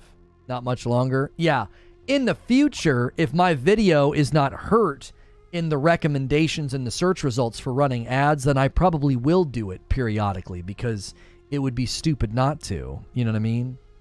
Yo, Craig is going to give 5 members to get us started. Let's get some new members in the door. Chris Wickard, Retribution, Zenith Point Zero, Dusty, The Mad, DSB Prime, and 8, Legion. You guys all just got a membership from Craig. In a moment, when we transition to a members-only talk show, you get to come with us. You get to see behind the curtain. And Tier 2 members got a sneak peek at the Lego channel stuff. I've done my second video. All the Legos are organized for the X-Wing. And Tier 2 members got a sneak peek in the VIP room in Discord, as well as a Tier 2 member post on this channel. So sneak peeks and stuff like that will be coming your way, Tier 2 members. It's an incentive to upgrade. The Tier 1 members, you guys get access to every single piece of members-only content on the channel, both past and present. And you get into our members-only Discord, which is a great place to meet people to hang out. This Friday night, we'll be doing a community game night with Call of Duty. So it's a great time to become a member. It's only $5. And every Friday night, I typically play games with my wife. But when really big games come out, like Call of Duty, once a month we try to do community game night. And it's usually the last Friday of the month. And last Friday of the month, it's Call of Duty. I forgot to make sure, chat and Reforge Gaming, that you go back and check the last story mission to check to see if you unlock the blueprint for Captain Price weapon. I had to play it again. You have a Lego channel? Not yet. Not yet. So I grew up and loved Legos when I grew up. I always asked for them for my birthday. And my birthday's in like a couple of weeks. And I built some Legos for my son's birthday because our birthdays are like a month apart. And I enjoyed it so much. I was like, oh my gosh, I'm falling back in love with Lego. Typically, I never knew what to ask for birthday and Christmas. And so I was like, I want Legos. And my producer was like, bro, you should do a Lego channel. It's laid back hobby content and it's easy and fun and, you know, and it can be relaxing.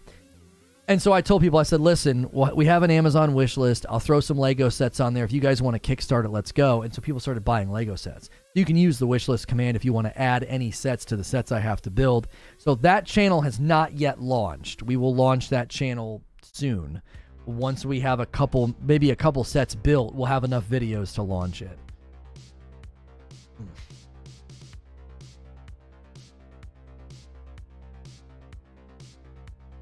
According to Christopher Wright, if you didn't get that Modern Warfare 2 Captain Price weapon blueprint, you might need to rerun the final mission. Yeah, the new update caused data corruption for you on the PS5. So apparently, somebody said in general chat, PSA for peeps on the recent update for MW2. It seems when you log in to the campaign, some folks are getting a corrupted data error. The game then points you to reset ranks and unlocks to continue. Please don't do that. After the game checks for updates, it'll probably require a restart. Once done, when logging in, but before the error, back out, the game will give an option to go offline, so do that. You'll be back to where your last progression point before the update. All unlocks are still fine. Hope this helps. Yeah, I don't know if they've fixed that yet or not. Started over last night and got through the convoy mission. Campaign holds up on second play, and lower difficulty makes it a much better experience, cinematically anyways. It doesn't corrupt your data, it just says that it does. Yeah, the issue that's happening though is it's people are clearing their ranks and unlocks because of it. You did hit the reset? Yeah, some people are doing that. They're like panicking and they're like, "Oh, I'm going to lose all my stuff." Let me get the member stream ready. We got to end this stream pretty soon. So if you want to become a member or give some members, now's the time to do it. 16-month milestone from Manny. Thank you so much, Manny. Another month, another milestone. Sorry I haven't been here often. Been working on a super dope movie and ultra busy. Keep up the good work. Well, I appreciate you, bro. Thank you. Good luck with whatever movie it is.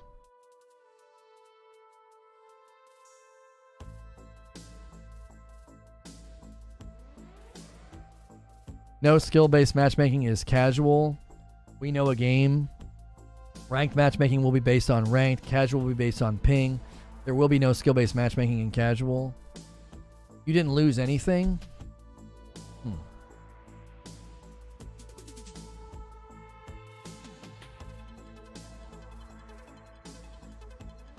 I didn't see any reports. It's a menu glitch. So it's just purely a cosmetic glitch.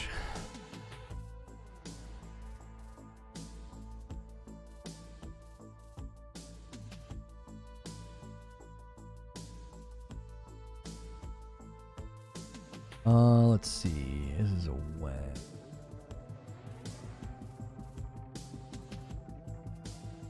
Wednesday.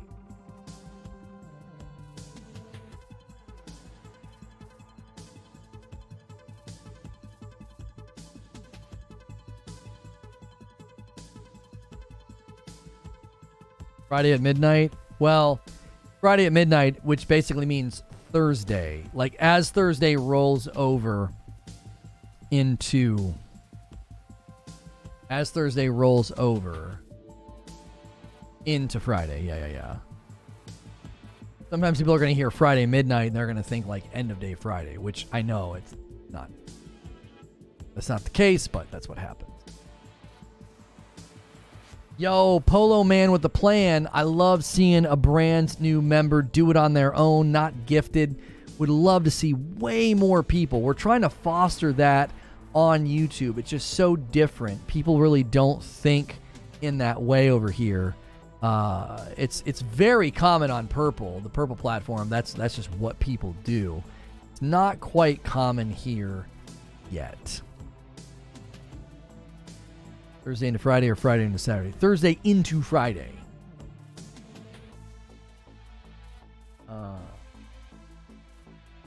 Members only time. Post that. Let me set up redirect. Guys, if redirect traditionally does not work for you, then I will put a link in the chat. I'll put a link in the chat. You can use that link to head to members only. If you're not a member, it's only $5 and it gets you into an entire month of members only content. Can someone gift me a membership? We can't click on you and gift. That's not a possibility. Gifts are based off of loyalty, so the more often you're here, the more likely you will get one when they go out.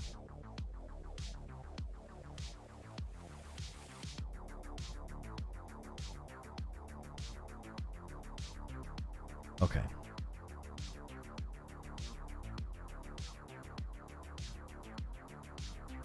Put a chat in the chat. That's right. I put a link in the chat.